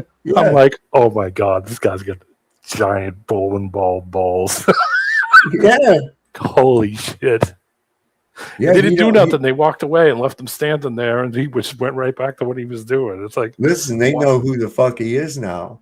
I know. They don't screw around. He sued them in one too, and they threw that case out when they fucking busted down the door to his house and fucking harassed and assaulted his wife. Did you see that one? They busted into his house a couple of years ago. It took 2 years for them to throw the charges out. 2 years. No way. Yep. With prejudice, which means, yep, now he's going to sue him. It's like, yep, good luck. Told you, I see this shit every day. I've been watching the First Amendment stuff all the way back. Of course, the guy from Florida, and there was a guy from Texas too that ended up going to jail. Dave something, some other guy who was there for a crazy long time. I'm going to start this video, and I have to go use the can real quick. Yeah. This is really crazy. This is about. Have you ever heard about these encounters and shit? There's stories about people that were dog-headed people and headless people who had like a face in their torso or some shit. I've never heard of it. Really? I mean, I read something. I read something once that I'm sorry that the Germans were putting heads like an extra head on dogs and stuff. Trying to see if they could do nothing it. like that. It was an entire race. These were like entire races of people. The chest head people. Yeah, I don't know, man. This is really crazy. Hang on, let me bring this up. Oh, wrong one. Oh, wait. There we go. This 1547 map has such interesting drawings on it. The pictures are crazy. I mean, we have a dog-headed person here. We have a no-headed person. I forget what you call that being or whatever they want to call it, but they show that. And then they show all these crazy animals and castles and big castles. And this is, I believe, the upper portion of Africa. We're going to go ahead and dive into this. Check it out. So right there is where you have the weird-looking people, the dog-headed person, right? And then the no-headed person. They come up in mythology everywhere. I found those on many maps. And then you have some kings here ruling and with their castles as well. And it shows rhinoceroses, elephants, camels, antelope. I have lions down here with some more antelope. And then in this region here, looks like we have some other people and some kings and another camel here. Got some monkeys right here, an alligator. Here's some other people. There's people with bows and arrows, and then with spears, and then another king here. And as you can see, the person bowing to that king. And then look at the city on top of the mountain there. Thought that was pretty wild. Where is that at in Africa? That's interesting. And then look at the big castles and city of the Africa area. Here, I'll show you what part of this. Just the very beginning. So, the map is flipped, right? North is south, south is north, east is west, west is east. That's how this map is drawn, which I thought was really interesting. And I'll show you, and we'll read up on the description. So it is a Portolan chart from the Vallard Atlas 1547. In this chart, the inland areas are the setting for richly detailed illustrations.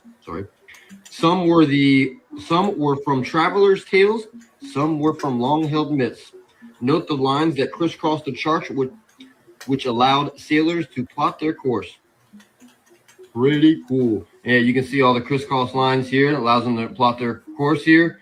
And then this is how I figured out it was Africa right there. You have the Canary Islands right here, and then this is the I forget what islands they call those, but that's another set of islands there. And then there was a third set of islands that I don't remember seeing that are shown right here, that are just outside of Portugal, Spain, and Africa. There's the Straits of Gibraltar right there.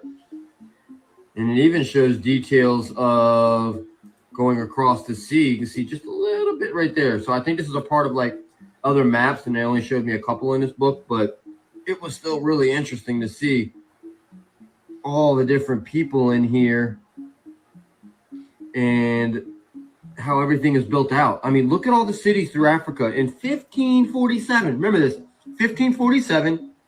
Apparently they have bows and arrows, but they're building castles like this. Explain that one to me. Love to hear some comments on this, on what you think. Also, see that city built on top of a mountain or whatever it's built on top of?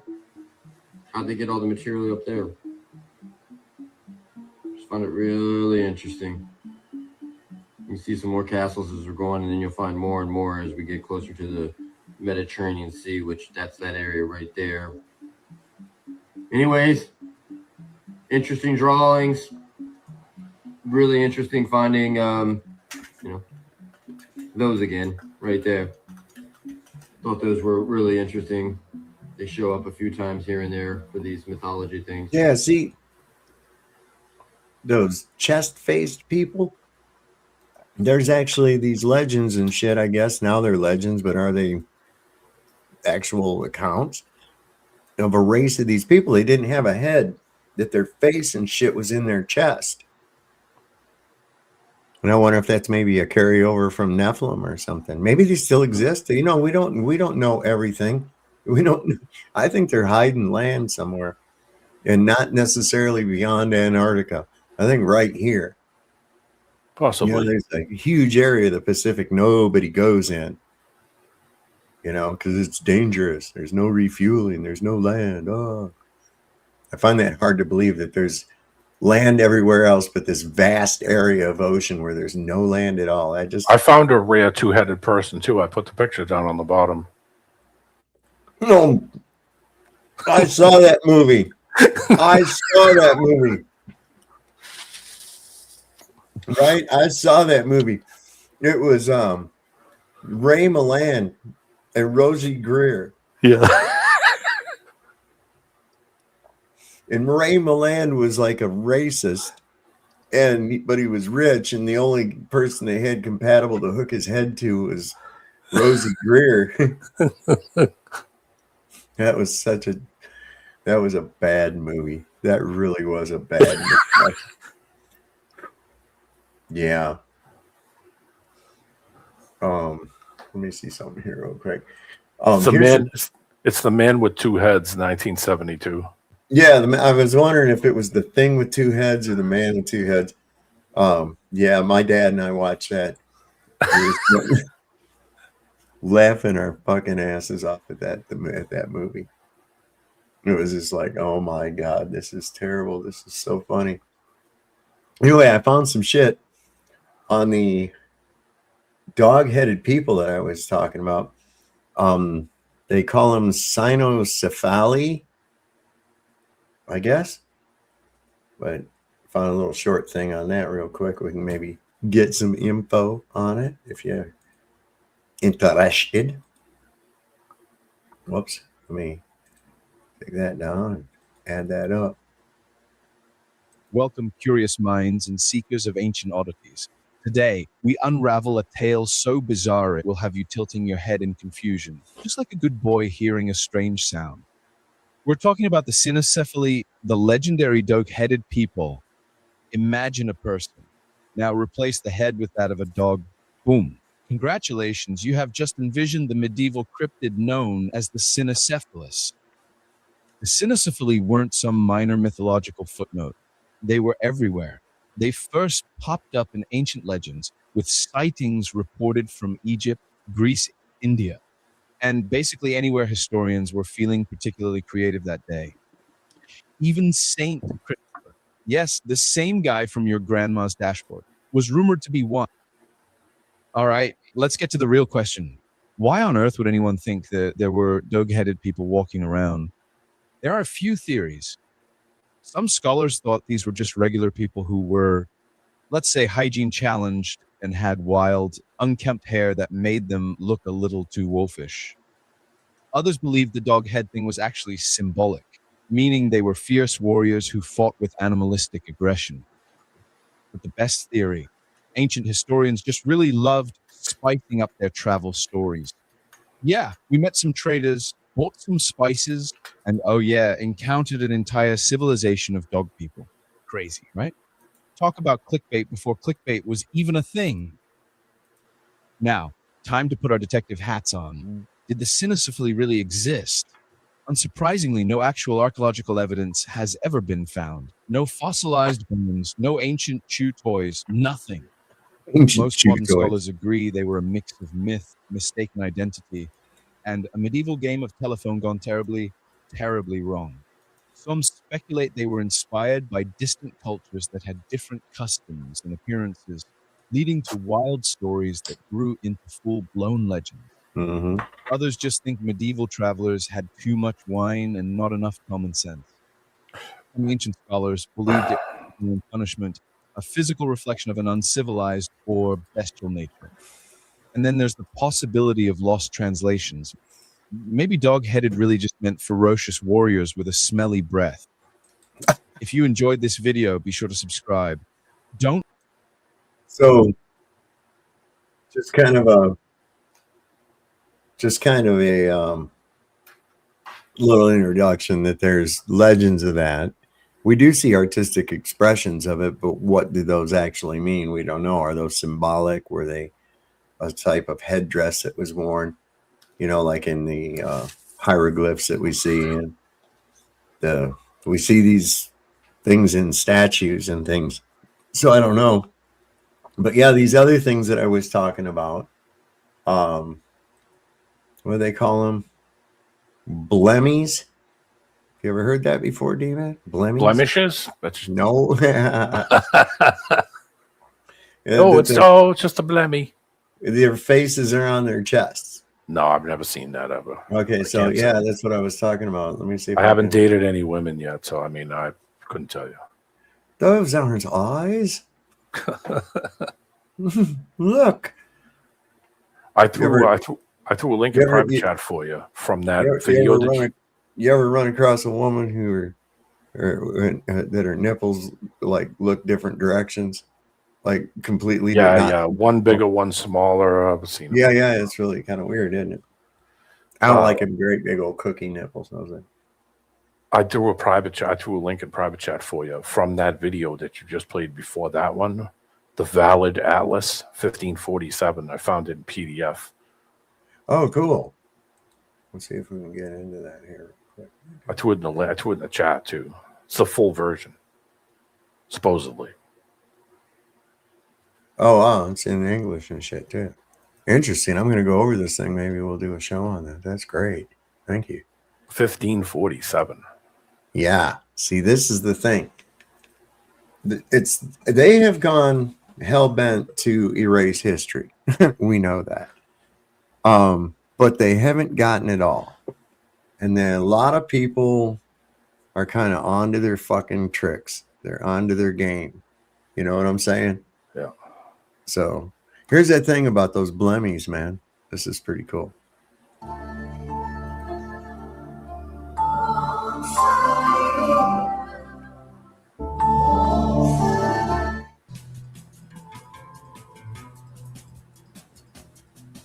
Since ancient times, stories have been circulating in the ancient world about a strange tribe of headless people who lived somewhere in North Africa. In the Middle Ages and modern times, headless people were one of the most beloved races of monsters by chroniclers. Europeans placed them wherever possible. As soon as any new lands were discovered, people immediately appeared who said that they had seen headless people there.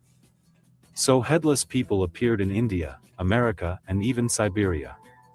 But this was in the Middle Ages, which were generally distinguished by a very wild imagination and exaggerated all the legends inherited from the Romans and Greeks. So the tales about the race of headless people come from antiquity, but there they are much more moderate and geographically accurate. And in general, such stories are very few in general, and apparently they had some real basis. However, let's start with myths and legends.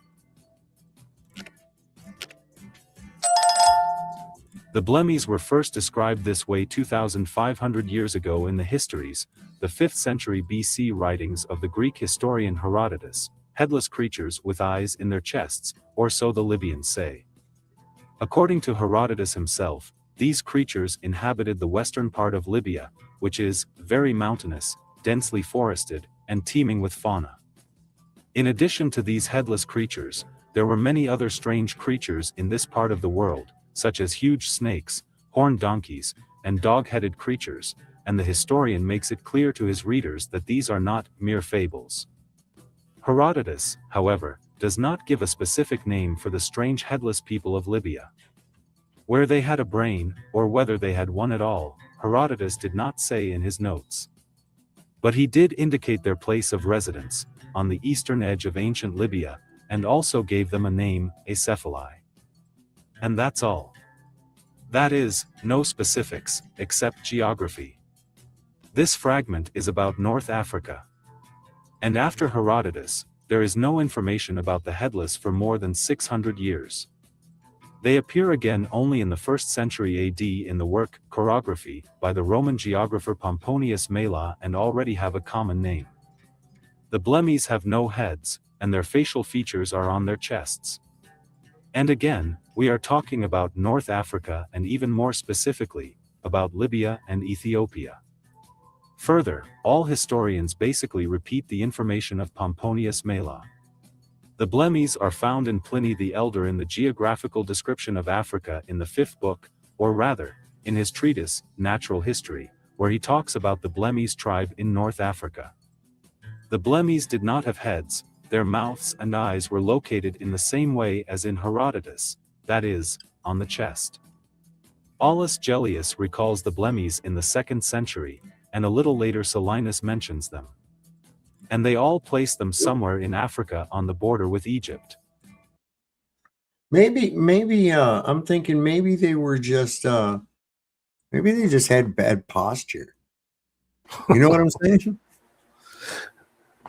They look like the orange monster from the cartoons. What was it? Bugs Bunny? Was the giant with the shoulders with the like the one with the tennis shoes, right? Yeah. Tennis shoes, right? Yeah. Oh no, that was from Marvin the Martian. Because it had the tennis. Yeah, okay. Let me look it up. Yeah. I know the monster you're talking about. That orange monster. Yeah. I thought that thing was cool. I liked it. I don't know why. I like that creature. It did look like a blemmy, though, didn't it? Yeah. But anyway, that's a interesting thing about a race of people that, a lot of people in different parts of the world claim to have encountered. You know, so what do we know about this fucking place at all, really? You know, God, people think they know every damn thing. They don't. You know. Where are they at on this? Oh, that was Randy Fine. Now, somebody's saying this is Randy Fine, but I don't know if it is. He's going around, I guess, doing a campaigning, and and a Ring doorbell caught him going through somebody's fucking mail, waiting for him to come to the door. I'm gonna. These fucking people. Dude, that guy is like a sleaze. He is a complete and utter fucking sleaze. You would have got pepper sprayed. Oh yeah, he's got a fine sticker on his shirt.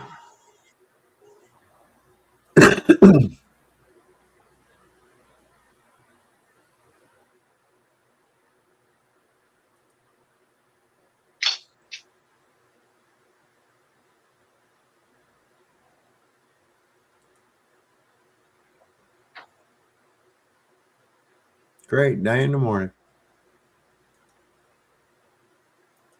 No wonder he don't mind going into your pocket. He don't mind going into your mailbox at all. God damn. You would have got a face full of pepper spray from that fucking through the railing. You know, they might not have been home. They might not. Yeah, but I mean, if I was home and I don't want to answer the door, I don't Right. have to. So I mean, if you're going through my mailbox, you're gonna get pepper spray. You're gonna get pepper sprayed. So Right. fuck off my thing, and you'll You learn your deserve lesson it. when I'm kick you in the balls as you're choking. That's how that's gonna go. You know, the way I look at it, you deserve it if you done something like that, you know? That is some dirty shit. What is this here? Oh, that's that broad. Maggie Reed. She's the one that's got those puffed up Mar-a-Lago lips. Yeah. They all seem to got it now. You notice they're all. Why are all these women wanting this? I mean, she don't like Trump. You know that. But I don't know why women think that that's a. I mean, it looks like the south end of a northbound horse. You know what I'm saying? I know. It's the fingernails too. That's the other thing I see a lot. Is the chicks with the gigantic dagger-like fucking Right. fingernails doing fucking jobs that they shouldn't have, giant dagger fingernails where they have to Either hand you way. change or Either way, think about it, dude. They need to wipe their ass, don't they? yeah, with those Okay, giant. I'm sorry, man. That just can't be fucking handy. Well, I don't. You know what I'm saying? I think it's in the way. I think you probably a lot of these women with them fingernails don't know it, but they're walking around with a bunch of dookie on their fingernails. From God damn it. Hold on. But boy, and that's all projected by somebody else. That's all somebody else's idea. How did they get onto it? See? It's all through this perception. Oh, if I do this, then I'll be desirable. If I do this, I'll be like so and so. If I wear these kind of shirts, then I'll be like so and so. If I drive this kind of car, if I drive a Lincoln, I'll be relaxed like Matthew McConaughey. You know, I mean, fuck, it's all about emotion and bullshit, and people just can't grasp logic at all. You know. Anyway, I did have that right. Okay, yeah, we're good to go. Let me pull this up. Her. Oh yeah. This chick, she always has that botulism look, like she has a fucking allergy to something. Yeah.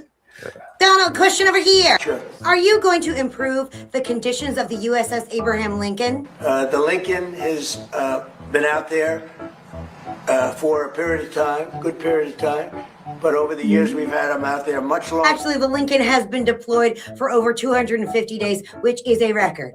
A record. Yeah, and the living conditions for our service members on that ship are atrocious. And I know people on the Lincoln, they say it's beautifully maintained and beautifully taken care of. And other people went out and they found out to be true. It was fake news. No, it's not fake news. So are you going to do anything about it? No, I would much rather do other things. Other things like what? We're fixing a White House that hasn't been taken care of. Oh, your ticky-tacky White House renovations? What else? You know, fixing up our great capital is a very important thing. I think it's very important. Caulk and paint No, will make it what it ain't, right? Yeah. What psychologically? Psychologically, you think it's more important to fix up Washington, D.C. than to improve the conditions for your service members who are literally jumping overboard? It's so bad. We fixed up 82 monuments. Oh, that was completely unnecessary. New grass. New grass because you ruined the old grass with your WWE celebration and the construction of your fucking ballroom? It's going to be the most beautiful ballroom of its kind. It's drone proof. It's missile every at the top of the line. Nobody wants you to have a motherfucking ballroom. People that are opposing the ballroom are people that, in my opinion, are very disloyal to our country. You are disloyal to our country. Fuck your White House and your DC projects and fuck your ballroom. I think these things are important. No, they're not. Stop wasting our fucking money and take care of our troops, you fucking asshole. Quiet. You're very disrespectful. No, I won't quiet you, fuckface. Quiet. Who are you with? Who am I with? Your fucking wife, bitch. Fake news. Hardly. You haven't seen her lately, right? Fuck you, you piece of shit. That's a pretty good clip cut video. I like that. You know, because it's sort of like she's got all the responses to the interaction set up like that. I thought that was pretty good. It was pretty clever. Got to give her some credit on that one. What was this other thing? Oh, what was this? Oh yeah, this is kind of crazy. This thing says that every human has a hidden reset button. And if you press it for 60 seconds, it'll like reset you.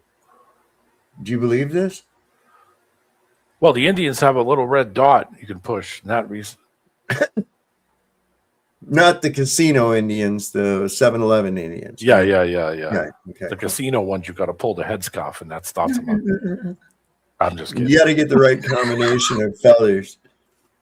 I don't know. The Irish, you just hand them a beer. That's a reset. Oh yeah, they're Italians just give them a. Yeah, they're in a blackout most of the time. You know, it's like fuck. I'm all of these things, so I'm not making fun of anybody, because if I was, I'd be making fun of myself. Oh, I make fun of everybody. I don't give a fuck. You know, it's like even myself. I make fun of myself. I don't give a fuck. Scotty said it's the easy button. It's the easy button. But no, this it says every human has a. Well, here, let me bring it up.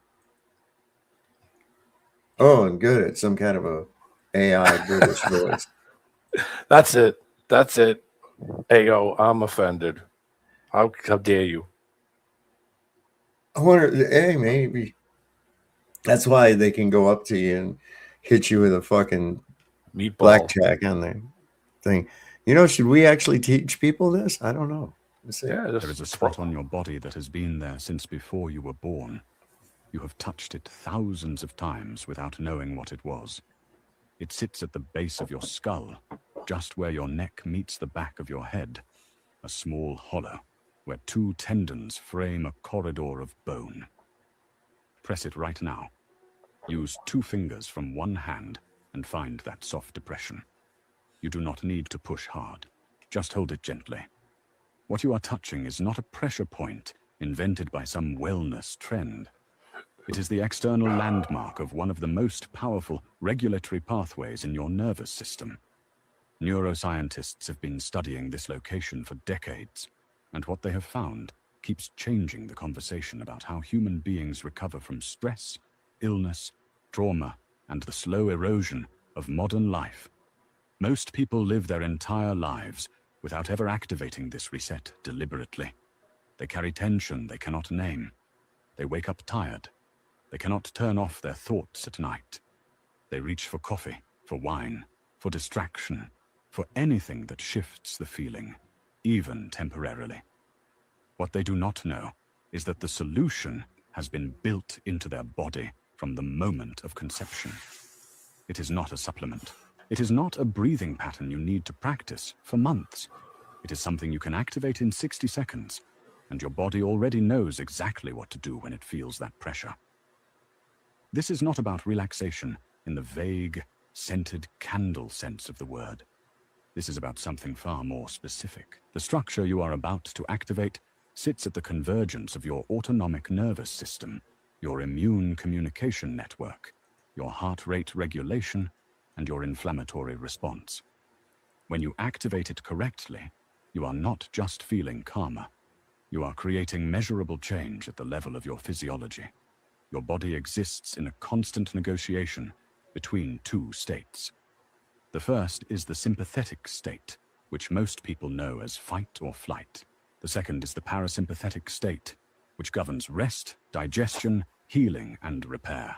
These two systems are not equal in the modern world.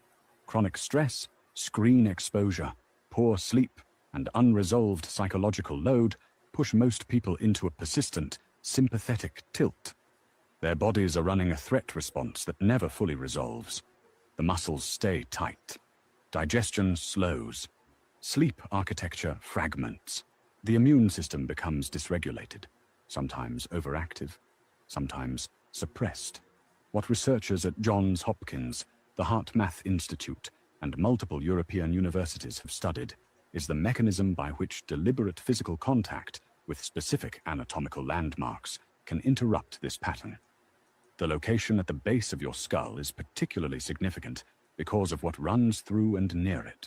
The suboccipital region contains the posterior atlanto-occipital membrane, deep muscles with an unusually high density of muscle spindles, and critically, one of the densest concentrations of mechanoreceptors in the entire body.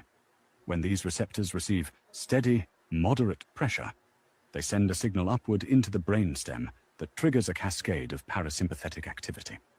Stephen Porges, who developed polyvagal theory at the University of Illinois, described the dorsal and ventral vagal pathways as evolutionary layers of the nervous system.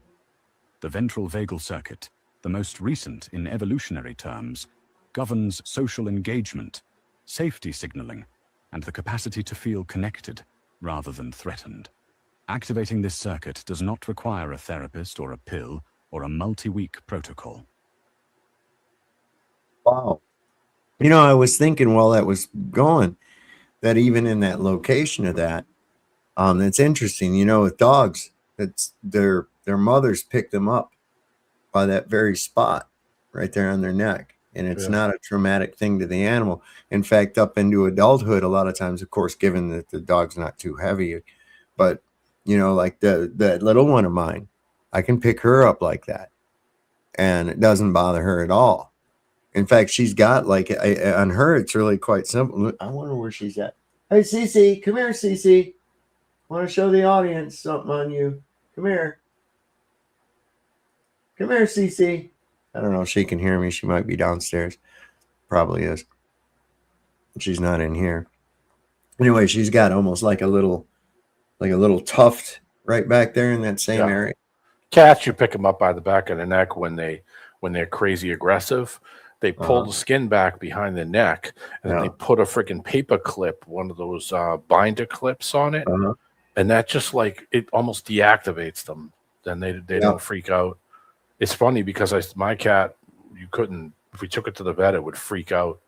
So the girl said, "Oh, not a problem." So I got it out. I got the cat out, and then she said she grabbed it by the scruff, like on the back of the neck, and she put a freaking binder clip on it. And the cat just kind of rolled over, and that was it. She just picked it up and moved it over. I said, "That doesn't hurt him?" And she said, "No, it just kind of deactivates him." So she said, "Come here, you want to watch this?" And I was like, "Yes." I went over and she just took the clip off, and the cat just popped right up and just looked around like, "What happened?"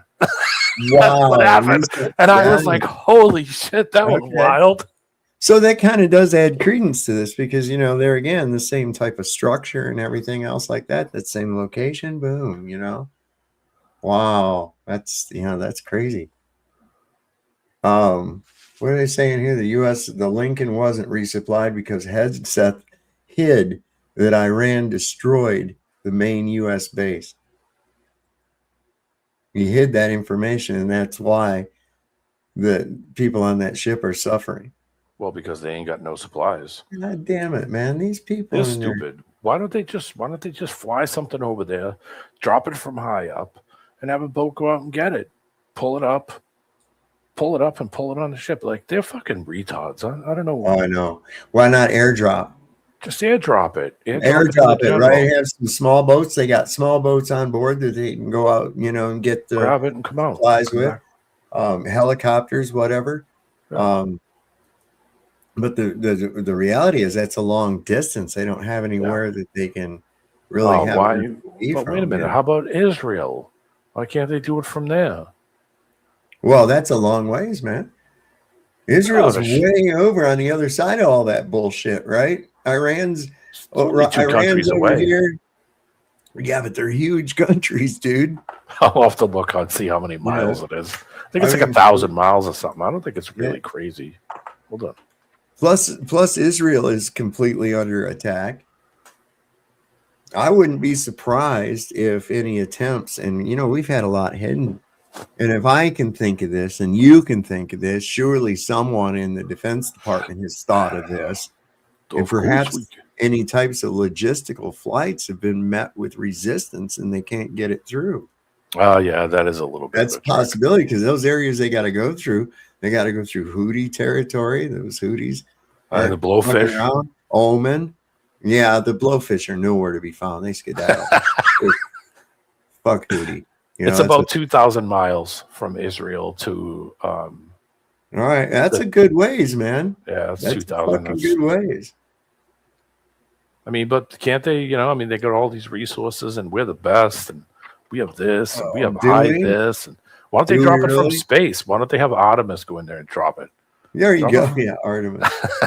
Airdrop from Artemis. Oh, burned up on re-entry. Oh, sorry. Oh, this. I say it ain't so. Well, they don't have to go. They could.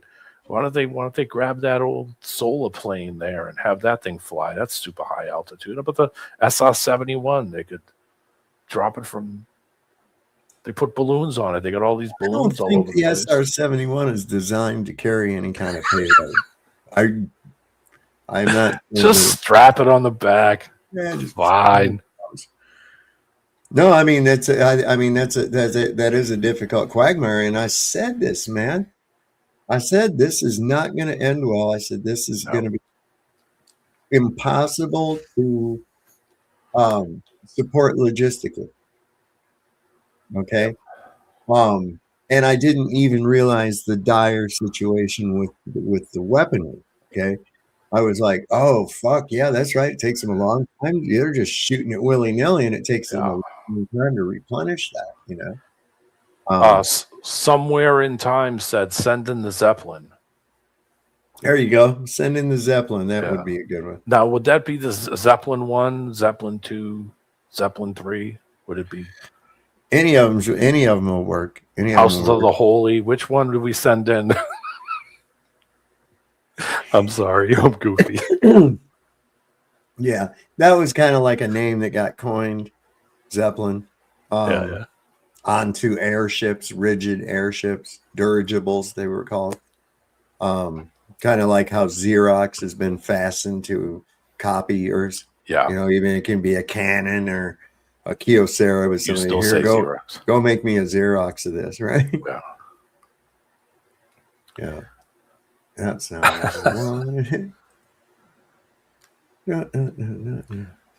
picture. How you like the picture? You like my green hat and jacket? 1 second. I'll look over there 1 second. I'm doing producer shit. So this is kind of crazy. What is it now? Your picture is. Let me pull you up. Oh God. What's that from? Sandy over at Sandy Diva did one of those Mandela story things where she asked all the audience inputs like numbers and locations and what do you call it? And she uses some of the users' names. Mm-hmm. And that was what AI auto-generated. Me in a green hat holding a bag of calzones. Oh my God. So I screenshotted it because it was pretty good. Jesus. Oh, this is the 6G surveillance. How they can look through walls. Yeah. That's through your own Wi-Fi that's in your house. 6G surveillance system will not only be able to see you through walls. Literally, they'll be able to see movement signatures through walls because the 6G infrastructure will be so dense. There's so many relay stations with the 6G that they'll have an active surveillance grid where like literally real time seeing where every single individual is, particularly in major cities. 6G. Don't shake it more than twice. Bro, this shit's got to go, man. I told you This shit's eventually gotta go. I'm going to cut all this shit off, and that's going to be it. Eventually, it's going to get to the point where this stuff's going to be so intrusive that I'm going to shut it off with a hammer.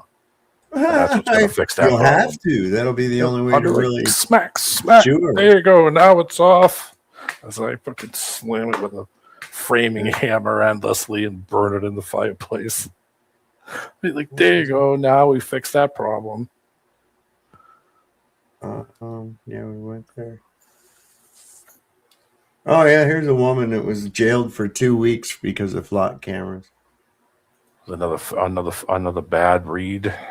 And the worst part is the cops could see that it was wrong and they still didn't let her go. It's like, what the fuck are you doing?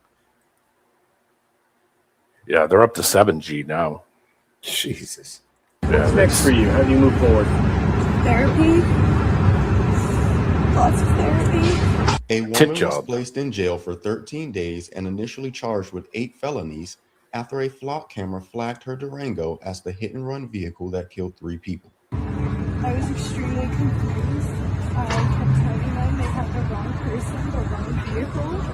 I said, read my EDR, fingerprinting, do anything you need to do. I was not involved in this crap. Yeah, they're kind of like a couple of fried eggs on nails, ain't they? Yeah, she's gonna need a tit job, but she'll look good after the fluff. Oh, yeah, money. she'll get that settlement. The officers had enough information at the time to conclude she wasn't involved, yet she still was placed under arrest 6 months after the incident. Wow. And after she sued the department for holding her car. Her car had 0 damage done to it and was the wrong color. That would be the reason that she eventually would be released. I feel there's really no way of fixing what they did to me. It will always hurt me. My reputation was ruined. I'm still receiving death threats. Flock cameras are coming under so much scrutiny that it's caused the CEO to come out and apologize. No, it's horrible, and I apologize. Hindsight is a brutal tool. Of course, we could have done more earlier. Oh, and boy, we listen. Oh, we never knew that it could get like this, man. Oh, we're so sorry. Please don't sue us. That's all that is. That's a please don't sue us. Wow. It's not our fault. We didn't do anything wrong. It wasn't my fault. An old people are friend come in horrible. from out of town. My suit didn't come back from the cleaners. God damn it. And we learn and we'll continue to move forward. I think I'm like many people that grew up in a safe neighborhood and assumed that our law enforcement friends were perfect. Over 56. Assume that your law enforcement friends were perfect. Oh, there you go. Get the fuck out of here. Where did you, when? What kind of fantasy, goddamn Richie Cunningham fucking world do you live in? Yeah. Well, he lives a very rich life. That's so he doesn't give a shit. He's completely, people like that are disconnected from real life. Mom and Dad. Yeah. Fucking. He doesn't care. He's fucking rolling in dough. His kids will be rich, and he'll, he doesn't give a shit. Like I said, there's tons of people in this world that are that way. That is until it goes fucking conscious, until the whole fucking thing Skynet goes conscious, man. That's it. Boom. I'll be back. It's all done. We're done. We're cooked. People selling out for money all the time. Fucking money. Cities have cut ties with flock cameras. After repeated mistaken identity issues and stalking incidents, it might be time for a nationwide ban. Yep. Fucking should have happened. Never should have been put in place anyway. No, never should have been put in even place. been an option. They said, hey, Period. we want to put up this whole surveillance grid on the fucking whole population. Nope. Yep. Never should have been put there in the first place. It's a violation of everyone's rights. I'm saying you can't film in public. That's perfectly fine. Right. But this is going way overboard when that shit is actually going to get people killed or it's going to hurt people. And then who pays the lawsuits from that? Who pays? We do. So We paid to put them up, and we pay for their fuck ups at the same time. So show me what company can do that, corporation or what do you call it, can fucking do that and continuously fail endlessly, the hundreds and hundreds and hundreds of lawsuits every year and never go out of business. Yeah. Yeah. Run it like a normal business. And when you realize real quick that those guys would be out of business in 2 months from all the fuck ups that they do on a daily, okay, then you would realize real quick that, okay, yeah, we need to make some changes. This shit ain't working. Right? You'd be out of business. Snap a finger. Telling me that the city sits there and sucks up all that money? Yeah, the insurance does. But you know what happens with the insurance? The rates go up. And who pays for the rates? They go around to your house and reassess it so they can get more money to pay the fucking insurance so they can keep doing this shit over and over and over and over and over. Insurance and property taxes never go down, ever. They only go one direction, up. Yep. Right? You know, there's only one time ever in history that I ever saw this happen right here. Years ago, we had a governor in Michigan by the name of James Blanchard. Maybe you've heard of him. And he was a Democrat, I believe, as if it really matters. But anyway, he said he was going to impose this tax until a certain thing, I forget what it was paid. And then once that was paid, he was going to repeal the tax. And of course, everybody's like, yeah, right. They'll just have that going on forever now, blah, blah, blah. But no shit. Once what was needed was paid for, he did. He repealed that tax because it was paid for. And at the protest of people who were against it in the first fucking place, people that said they were against it in the first fucking place started bitching about not having that money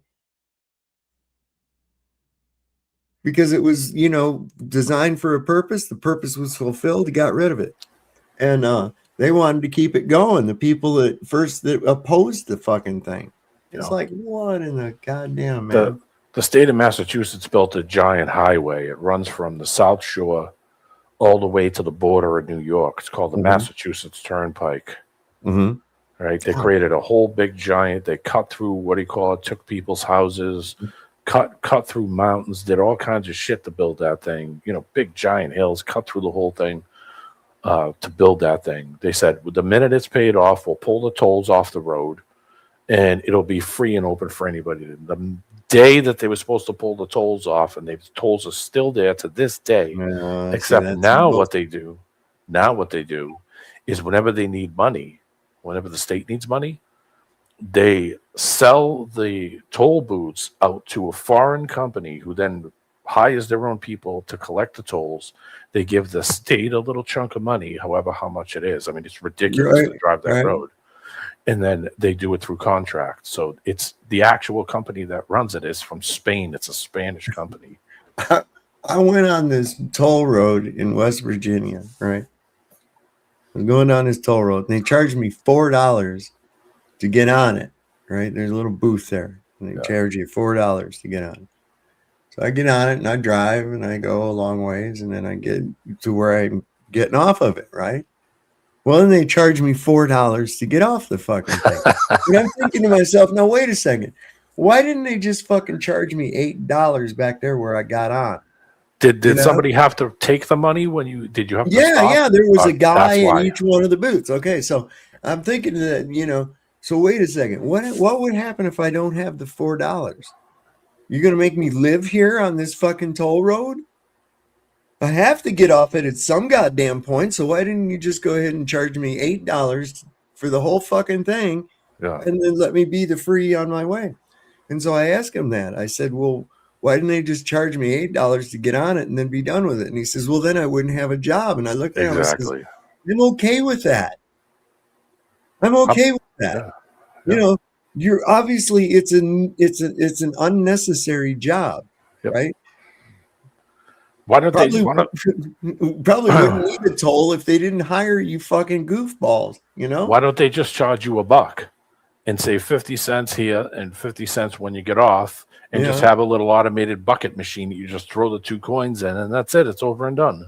and then you don't and get rid of his job, get rid of the people's job that have to do it. Well, And just do that way, you'll save more money.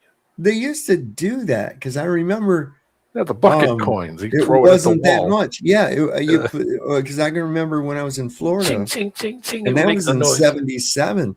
Like there'd be a gate with like a toll booth. Yeah, with a bucket. My cousin would throw the fucking change in there, and then it would lift up the goddamn thing and put out a ticket. It was like cool, you know. Anyway, speaking of that crazy budget bullshit, like you were saying, and here's what happens. Like I said, if people are going to engage in this fucking clown show, your closest connection to any of it, and especially when it comes to financial, is your representative in your district. Okay. And you'll have a hell of a lot better chance being able to talk to them even directly than you would ever the president or any senator or anything else like that. Okay. Because their vote is pretty much really dependent on you. Okay. So now this week, the U.S. national debt will surpass $40 trillion. Yeah. No, they're going to collapse this place. They're doing it on purpose. And here's the orange turd. Check this out. Listen, he said this was back in 2016. I call myself the king of debt. No one knows debt better than me. This is the all-time high in U.S. debt since becoming president in 2025. Look at this. I'm the king of debt. I'm great with debt. Nobody knows debt better than me. I've made a fortune by using debt. And if things don't work out, I renegotiate the debt. I mean, that's a smart thing, not a stupid thing. And I made a fortune. How do you renegotiate the debt? Because you go back and you say, hey, guess what? The economy just crashed. I'm going to give you back half. I like debt for me. I don't like debt for the country. I like debt for my company, but I don't like debt for the country. For the country, we have $19 trillion in debt. It's going to be very soon 21 trillion, not billion, 21 trillion. That was in 2018. Okay. And listen to these numbers he's talking about. And now we're going to hit 40 trillion in debt. And I will tell you, we are sitting on a time bomb, and Hillary Clinton doesn't have a clue. And President Obama has pretty much doubled the debt since he's been in office. And somebody's going to pay a big price. We have to start chopping that debt down. I call myself the king of debt. You bankrupted a casino, dip fuck. God damn it. Where do they get these people from? Some reality TV star. Atlantic City wasn't doing good anyway. They got that hurricane in the 90s. Yeah. I went to the Trump. I stayed at that place on Atlantic City when they had the right before they had the hurricane. The hurricane came up and wrecked all the fucking shit on the boardwalk. That was when they had that big giant balloon-looking guy, Chris Christie. Yeah. Beached whale. Yeah, big giant dude. And Picture that motherfucker with a bucket of shrimp like a goddamn killer whale eating it. Yeah, that whole place has flipped probably 2-3 times since the 90s. All those buildings are all different places than they were. When I was there in the 90s, there's one really old hotel over there that every 5 or 6 years changes a name. Somebody comes in and rebuys it and reopens it under a different name. I stayed at that place too. The Trump one was nice. I mean, it's gaudy, just like most Trump places. A lot of gold. And I went to the Trump casino in Vegas. I didn't play anything because I wasn't going to give that asshole no money, but just to say I'd been there. it was cool. Yeah.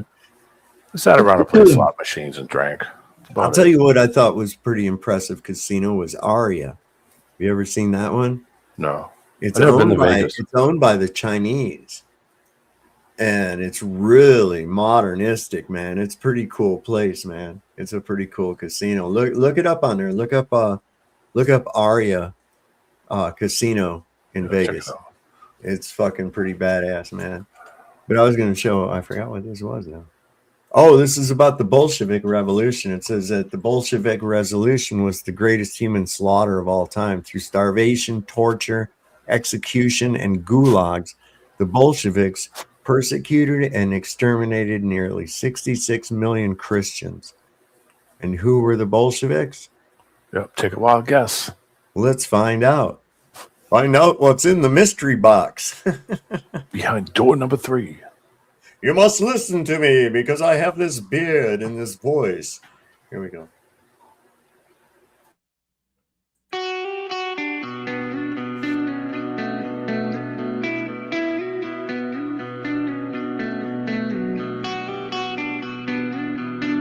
Well, let's pause. Let's see what this says.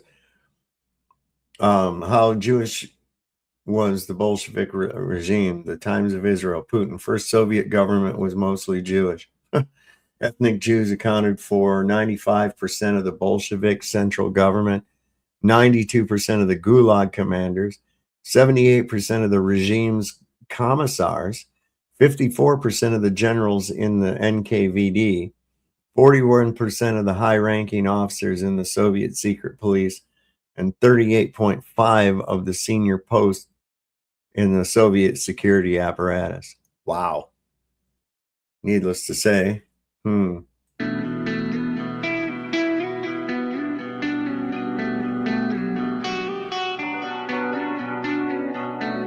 Tell you what I'm going to do. I'm going to slow this down so people have a time to read. What do you think? Half speed or quarter speed? And I'll just turn the music off. Half speed. Let's try that. How bad is the music?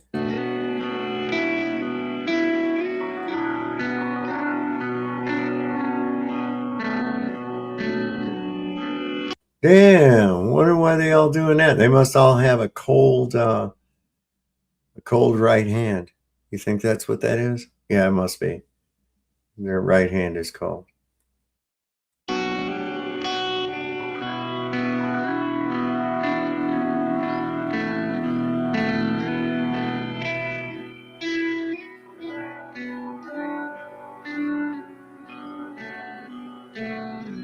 Geez, look at them. They're everywhere.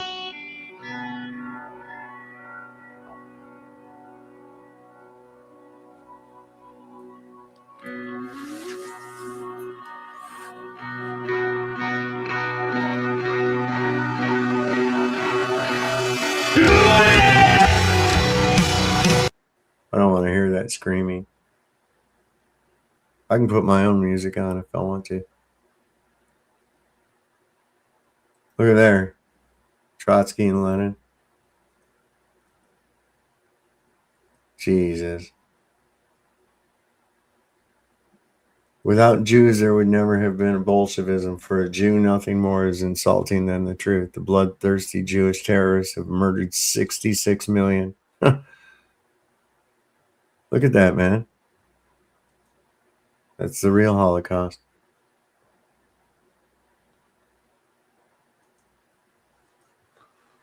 Killed over 60 million people before World War II.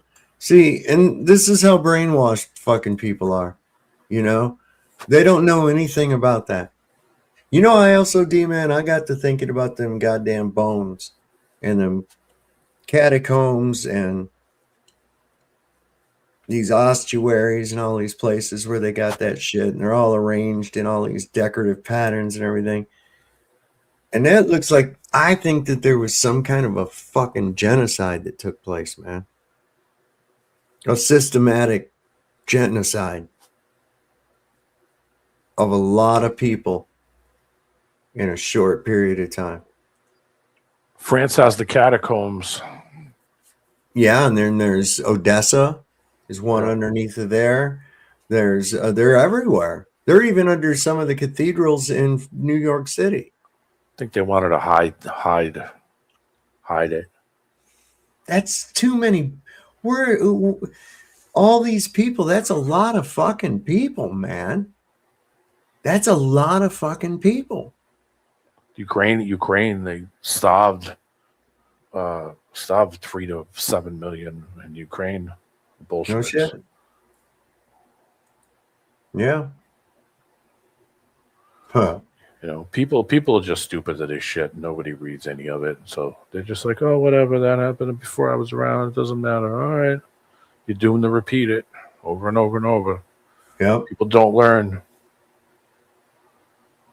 You know, we see it. People have written it down in books. People put it all over the place. They'll just wipe. That's why they want everything digital, so they can wipe all this shit away. Exactly. That's all it Exactly. is. So that way you could say, what are you talking about? We never did anything like that. That's why they want this digital shit, so they can change it all. It's like they're changing the Bible and all these other. It won't be long before they start changing measurements on the ground and start saying they're curved. And no, we've never said it was from our horizon. No, it was never from sea level. No, sea's always been curved. What are you talking about? That's coming next. I know. It's always with the gaslighting. Always with the gaslighting. Yeah. Oh my God. Yeah. They just barged into Greenland and started deciding they was going to start doing some oil drilling and shit. And Greenland's like, whoa, wait. What are you doing? Yeah. What the fuck are you doing, man? Come on. Somebody asked me, HE Media in the chat said worldwide EMP.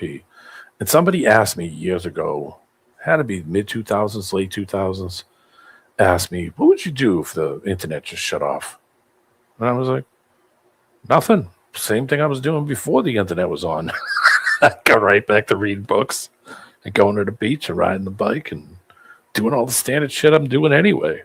Right. I said, what? I mean, he said, who cares? Shut it off. He's like, you know how people will react. I said, yeah, there'll be people sitting in the park with a laptop over and pretending they're talking to themselves. I said, of course, there'll people have breakdowns because that's their life. Some people, that's it.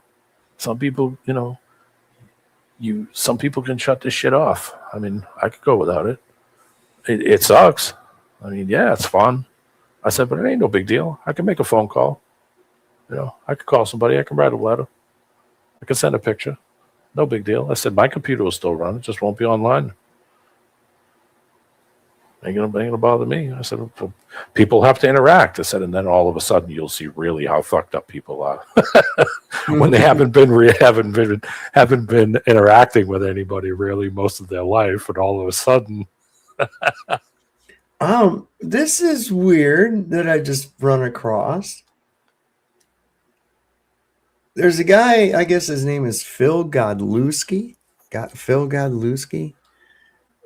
And under oath in 2023, of course, it's 3 years ago now, that Hillary Clinton was executed in 2018, Biden and H.W. Bush too, Gitmo tribunals exposed, shocking deposition clip.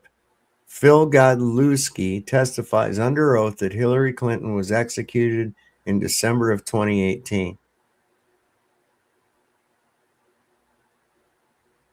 I'm going to let me see what should Is this some like Q shit? I wonder, man. Sounds like some Q crap. It does. It really does. I don't know. Let's see who this guy is first. Is it the fittest flat earther? I'm just kidding. No. No. Dude, no. Let me see if I can find his name anywhere. Just a simple search. Phil Godlewski. Is he from Wisconsin? Is he holding a piece of cheese? Okay, it's a guy on Rumble. Oh, he's a QAnon leader. Yeah, I knew it. Yeah, been outed for what? Inappropriate what? Yeah, it's more Q bullshit. That stuff's all fucking crap. That fucking yeah. I'm like, what is this? No. And who is he? He's just some fucking YouTube personality or a Rumble personality. That Q shit's gonna disappear. I'm waiting for it to disappear at some point. And then all of a sudden everybody's gonna be like, what happened? Where'd the channel go? I thought it pretty much had, but still I run into these people from time to time, and I'm like, oh man, you really deep in the Kool-Aid, baby. Yeah, deep in the Kool-Aid. I don't know where they come from. Jesus Christ. I'm just kind of like freestyling along here, looking on this shit and seeing. Let me see, there was supposed to be something up here new. Why is there a canal here? My Chat of Epic Games app is a hack, yeah. I used to use Twitch back in the day when Twitch first started. Within 6 months of being on Twitch, streaming on Twitch, all my account information got same thing with Discord. When Discord started, within a year, Discord got hacked. When Yahoo got hacked like 25 times, and they never even contacted me to let me know that my information got stolen. I don't want you to know about the flaws in their system. Yeah, Check this out. Here's a Georgia sheriff offers $1,000 reward over destroyed flock camera. Oh, we had an incident here. Apparently, over here in Luray, somebody got caught, I think, setting fire to a flock camera, and the police chased him, and he got into a firefight with the cops, and then he surrendered. They didn't shoot him. He didn't hit any cops or whatever. But I'm like, dude, you could have just took the vandalism charge, or whatever. But apparently, a lot of them, the police around here are asking questions because there were a lot of them that were destroyed that same night. Just right here where I live. So I hope you're happy with this. It was to keep our kids safe. Do you see what you've done? This is why we can't have nice things. That's what this is about. And you went and done this. I want you to know I'm offering a $1,000 reward for information that will lead to an arrest of who done this. And to all you people out there about the flock cameras that say, oh, they're watching us, or they controlling our every move. Well, this is proof. We had to look for this and find it in the woods. We will be placing another one there. You have cost the county money that we will have to buy another camera to replace. And this one that I replaced with, it will have video capability to where if it is tampered with, it will video to hopefully get the person that damages it. That's what it will do, is video the person that does this type of stuff to government items. So I hope you're happy. What a retard.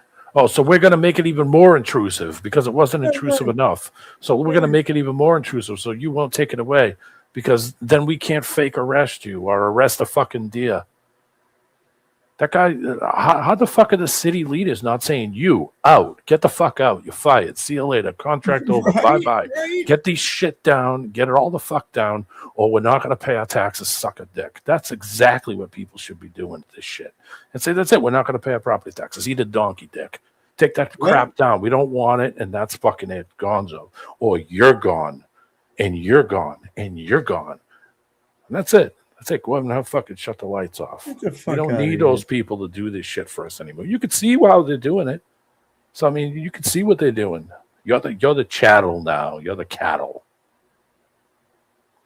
What is this? Hold on. This is okay. So, wow.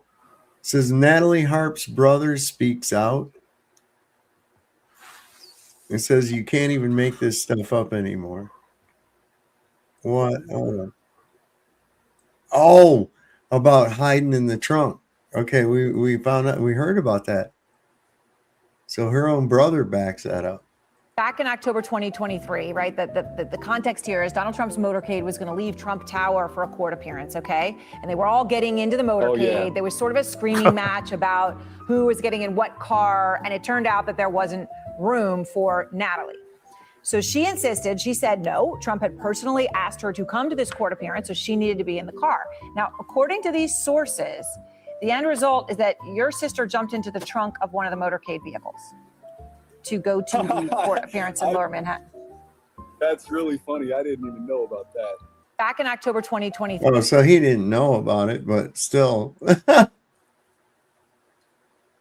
That's pretty fucking bad. That's sort of like somebody sneaking on the Beatles plane or something, you know? Yeah. Sneaking on Metallica's tour bus or some shit like that. Oh my God. This place that we live in is a fucking clown show, 100%. 100%. Where's, matter of fact, I was going to ask you, where's Ronan been? I haven't seen Ronan. I've seen him a little bit in Facebook from time to time, but I don't know, man. I mean, he lived in this hell. He's from New York City. He knows what it's like up here. He was like, fuck this shit. I asked him one time about that. He was like, oh, fuck that place. I'm done. It's like, yeah, I don't blame you. God, this is terrible. This little meme that I just found. Let me show it to y'all. This is Baron. He says, Dad, how did you meet Mom? Stop talking about Epstein. Wasn't there some rumors a while ago that his kid could also be a one of those people that shuffles people around like a Tate like person? Oh, a trafficker? Yeah. Yeah. Yeah, I don't know. They said that they narking on him and shit. I don't listen. It's like this little fucking drama with dramas going on in it. Listen, they're all up to their fucking earlobes in this bullshit. All of them. They're all a bunch of fucking criminals. They're playing the gullible public who still believe in them while they're fucking you, you know? And it's not going to be until people fucking wake their asses up and realize, look, you got to stop participating in this shit. You're feeding the beast. You're feeding the beast. Stop. They need us to exist. Yeah. So stop paying them. Just stop paying them. Stop paying attention to them. They are illegitimate. There is no government. You're worried about living in a state of anarchy. You are in one right now, unless, of course, you're okay with living under occupation by a foreign entity. I think these people. I don't think these people have time to care. I mean, you got to run around like a crazy man.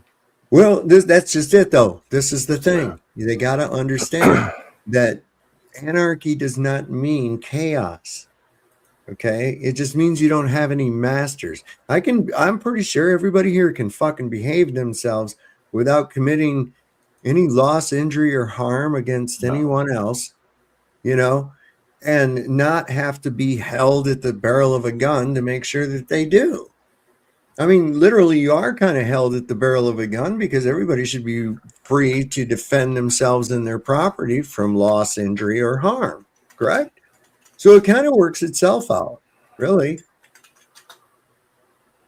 You know, this idea, and yes, you're going to get some fucking people to get together and they're going to rob people and shit like that. You got that anyways.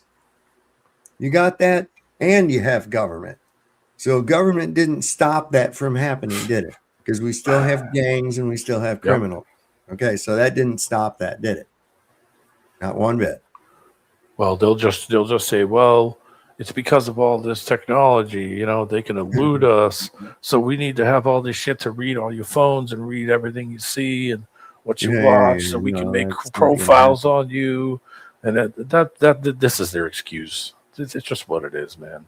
Like I was talking a while ago about retirement. Like, I'm getting close to retirement, and I don't think I'm gonna stay here when I retire. I just don't think I'm gonna stay. I don't know, but I mean, I look at it this way. My friend said the exact same thing at work. He said, "Where are you gonna go?" And I said, "Listen, this is just a fact." I wasn't asking as a challenge, though. I'm sure that your friend was. I'm asking because, like, maybe you got a place that sounds good to me. You know, I'm open to ideas. My mindset now is everywhere sucks. It doesn't matter where you're going to go. You're going to run into the same shit. You're all going to be trapped in some kind of digital currency. You're going to be surveilled. They're going to be using tech. You're going to have to go through all this bullshit. It doesn't matter where you go. But I look at it as, listen, if I'm going to be imprisoned, do I want it to be an expensive imprisonment, or do I want it to be a cheap one? So I'm going to go to the place where I'm imprisoned that it cost me the least. There you go.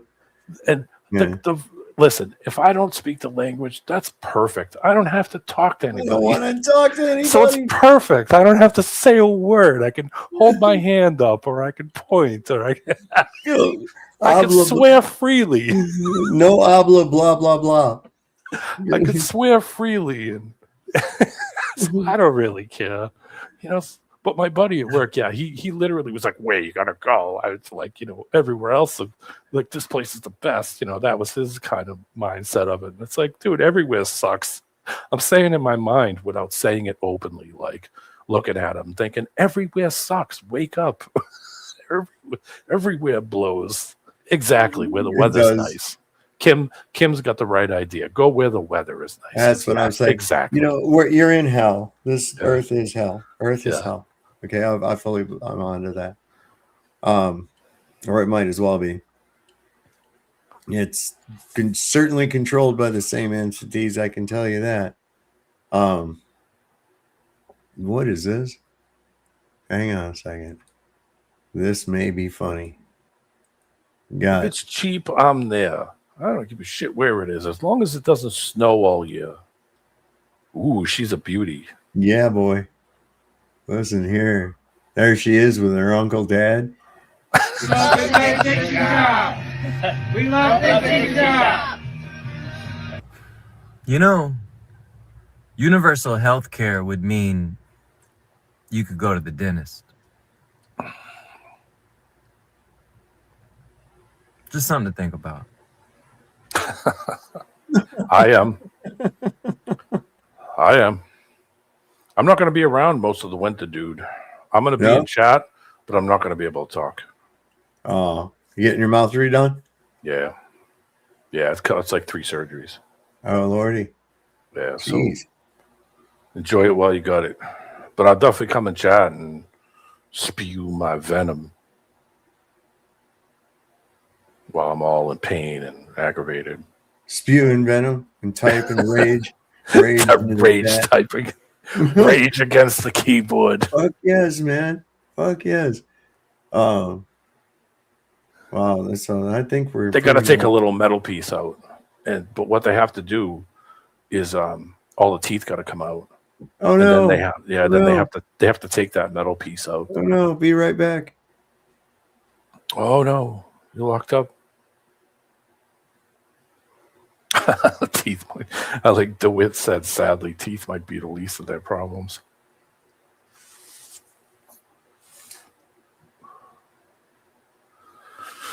Oh my god. Yeah, so I'm probably not going to be around for the winter time. I'll be in chat though. I'll be texting Fury, but I'm not going to be talking for a while. You never know. Might be like 3 months. Yeah, it's a lot. It's I got a metal piece on the roof of my mouth that goes over to the side of my skull, on the inside of my mouth, and it's aggravating because every time I talk, my tongue hits it, and it gave me a lisp because my tongue hits that thing, and it drives me insane. So I should have did this years ago. He'll be back. I should have did it years ago, but my mom got sick. My mom passed away like 3 years ago. And yeah, I knew she wasn't in good shape, so I said, okay, I'll do it after. I'll do it after all that. After my parents are gone. So I waited. I'm back. Welcome back.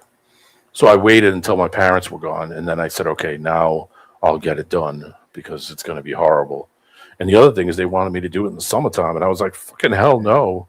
I ain't going to be sweating and in pain while I'm going through that. So I was like, no, do it in the wintertime when it's nice and cool out. So that way, I could take the time off. It'll give me an excuse to not go to work for a while. Oh, yeah. Because I ain't going to work, with half my mouth missing, bleeding all over the place. So that ain't going to happen. No, that's probably appreciated by your fellow employees as well. Hold on. Let me just pull out this bloody gauze. Hang on. I'll be right back. Let me pull this thing out of my mouth. Yeah. So one side is nothing. That's a 1 trip. The other side is 2 trips. One for the bottom, one for the top. And I can't be awake during those. So, well, yeah, it hurts to breathe, but at least I can control the heat. You know what I mean? In the summertime when it's friggin' 100 degrees out and I'm sitting here, and I got to go out and do stuff and go out and it just sucks to walk out there and it's 98% humidity while it's friggin' 100 degrees out. It's like, I don't want to be completely miserable. So if I could do in the winter, at least I can pull the heat down and make the room kind of cool, So it's like, all right, that won't be as bad at least. But yeah, it's gonna suck. But it's a way overdue. So yeah, I probably won't be around for a while. But I'll be in chat. I'll be in text. That's all right, man. Yeah, don't just disappear on us. That would be like a real dick move. We'll have to make a milk carton. Yeah. Well, those were just advertising, kids. That's what that was. I'm telling you. Let's see, what is this every? Yeah, it doesn't. Anyway, I was going to show you this real quick, and then I wasn't gonna. That's wild because we're like right here toward the end of the show. Yeah. Where was that? I didn't Yeah, even just notice. wanted to I was show just this talking. I article. wasn't even looking at the screen. I didn't even notice you were frozen. Oh shit! Yeah, But it you said locked something. up, and then I saw it black out on the screen. I went, "Okay, here we go, fucking reboot." I don't know. It's just always problems, some kind of problem. Always. That thing might have to be. That thing might have to be repasted or something. The CPU or something. It might be. It might be getting real hot. I don't know. Had it a few years now.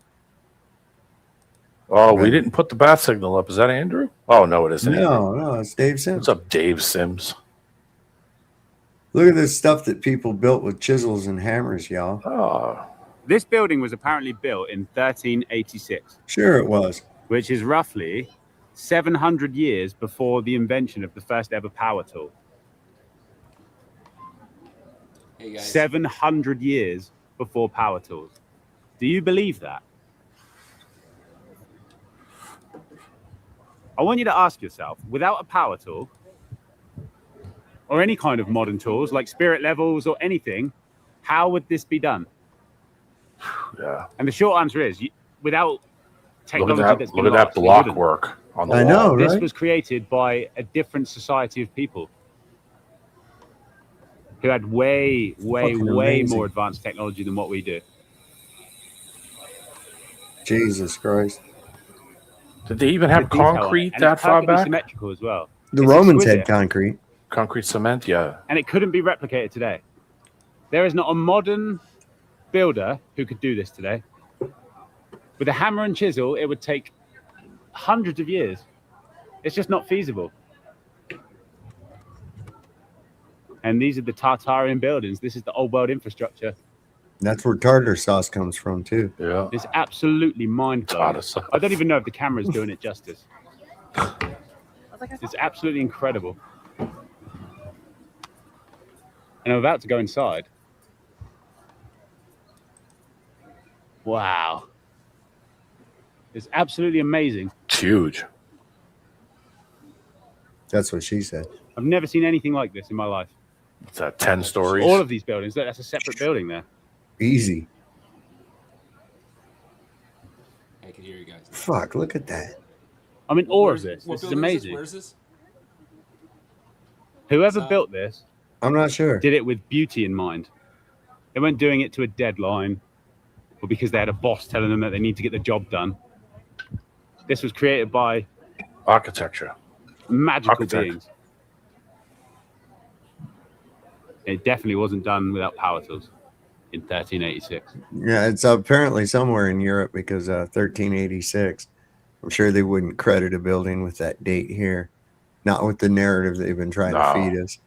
However, there may be buildings from that age here. You know? It's crazy because it looks like a building. I don't know if you're familiar with the Baha'i faith, the Baha'i temple. It's a religion here in. It's the only building in North America is in Wilmette, Illinois, near me, but it looked almost identical to that building. That was built in 1925 or something like that. Or so you've been told. Right. Yeah. Exactly. But I I'm find serious, that weird man. I take everything for fucking granted. Like I'm like, yeah, I know that's the story. That's the story I've been told. Yeah. I don't know anymore. That's all we got is fucking stories. Yeah, we don't got shit that old up here. I think the oldest graveyard up here is from 1700s, late 1600s. There's private graveyards around here where I am right now that are in like people's backyards and stuff from the people who owned the land back when they like built the rock walls to separate all the properties. And there's, you know, I've been on some properties working with a guy years ago where we walked in his backyard and there was gravestones in his backyard. And I was like, why is there a gravestone in your backyard? He said, oh, those are the people that actually originally bought this land. That's the actual whole family. And I was like, oh, wow. He said, yeah, by law, I can't remove them. You want to see something fucking perfect? This is just, here's a bunch of cops, right? And they're getting ready to bust into somebody's house. And watch what happens. This is fucking crazy. Oh.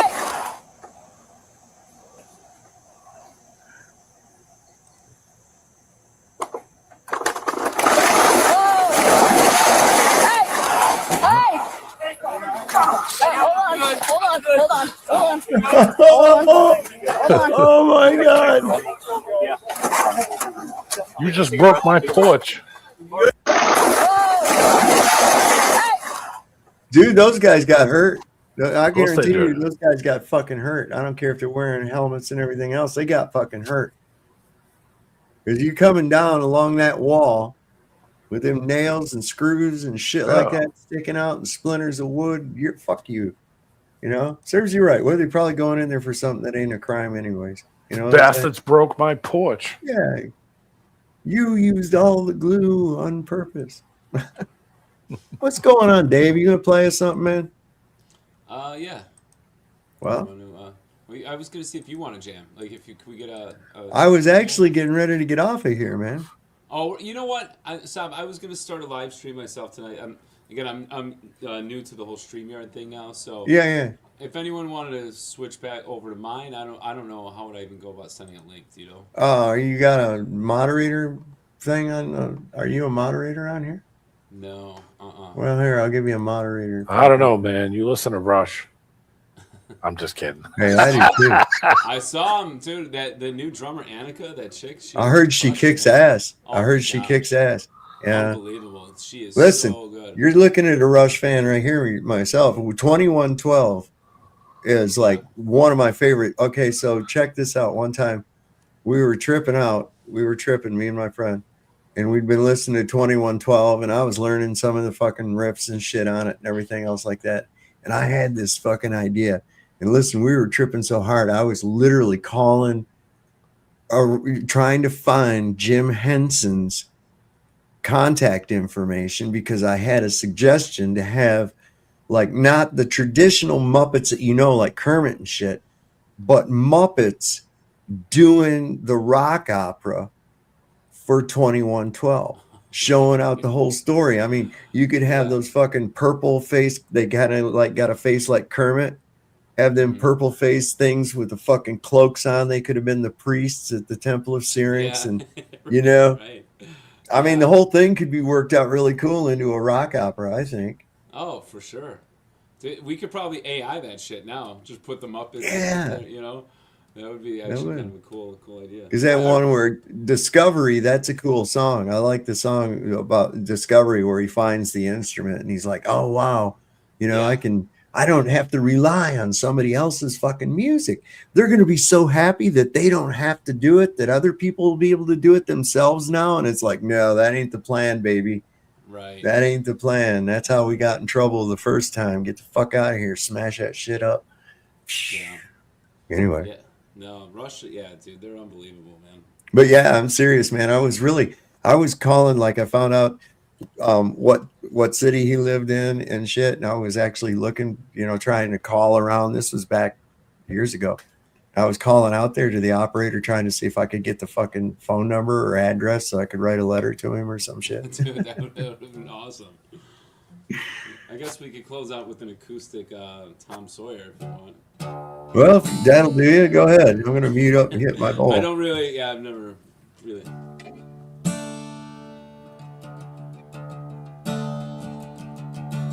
Monday warrior, me stride. Today's Tom Sawyer, me pride.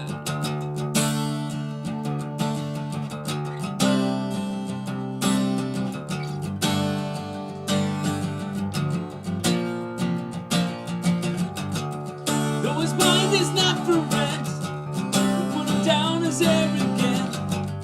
His resumed quiet defense, writing down the day's events.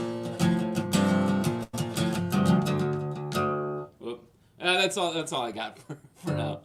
I'll sit here going, the river down.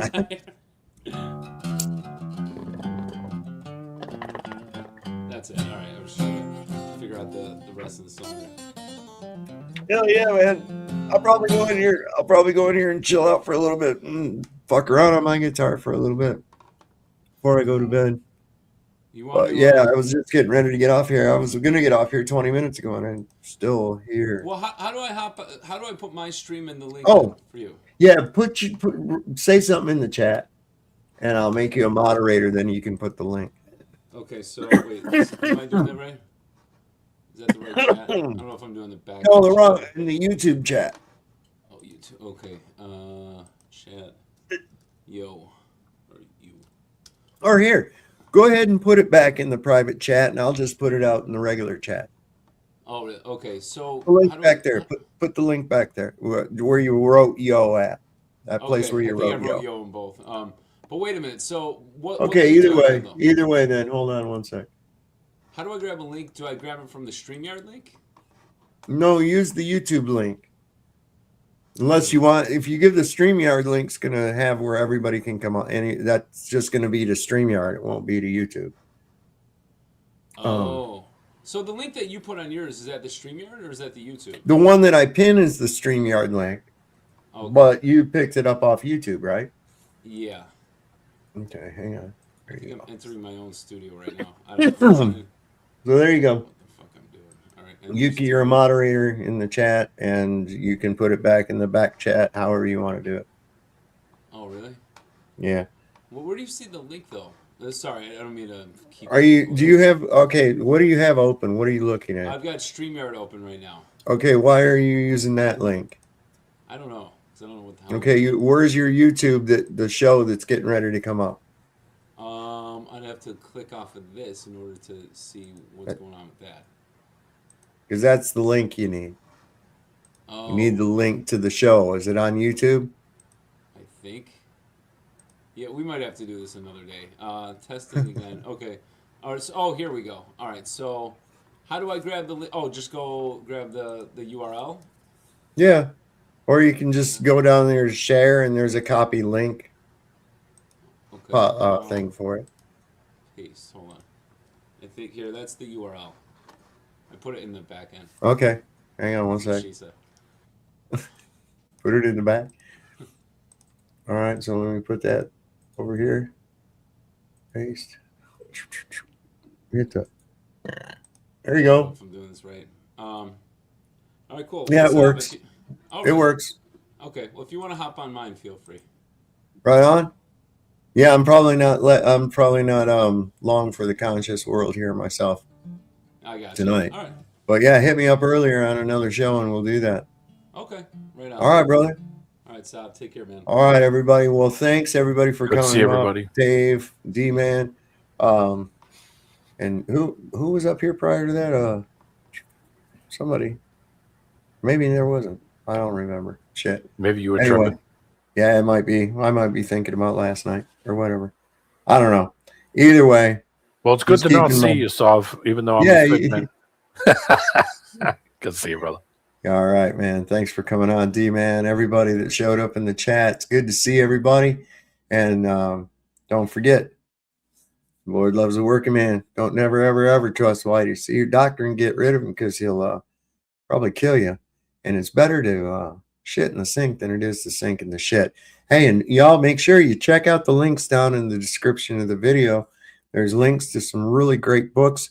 I'm putting together kind of a presentation to show those here a little better here on the show too. It's just a matter of getting the camera right and the lighting and the specific things that I want to show you, because I don't want to be sitting here fumbling around and all that kind of thing if I don't have to be. So we'll get to that, but check them out. You can look at them. There's little excerpts from them down there in the description. If you like the show and you want to help support it, that's greatly appreciated. We need the support. So those links are down there as well, and scrolling across the bottom of the screen right there. And we will get to the castles that shouldn't exist as far as the forbidden architecture and whatnot that was sent to me by, who was it? Let me look here. Kim Danbrook, I believe, was the one that sent that to me. So anyway, or was it? I don't remember. Anyway, I'll give credit to it once we actually view it. But anyway, y'all have a great night. We'll see you next time. Sovereign Soul on Jade Mod. Good night.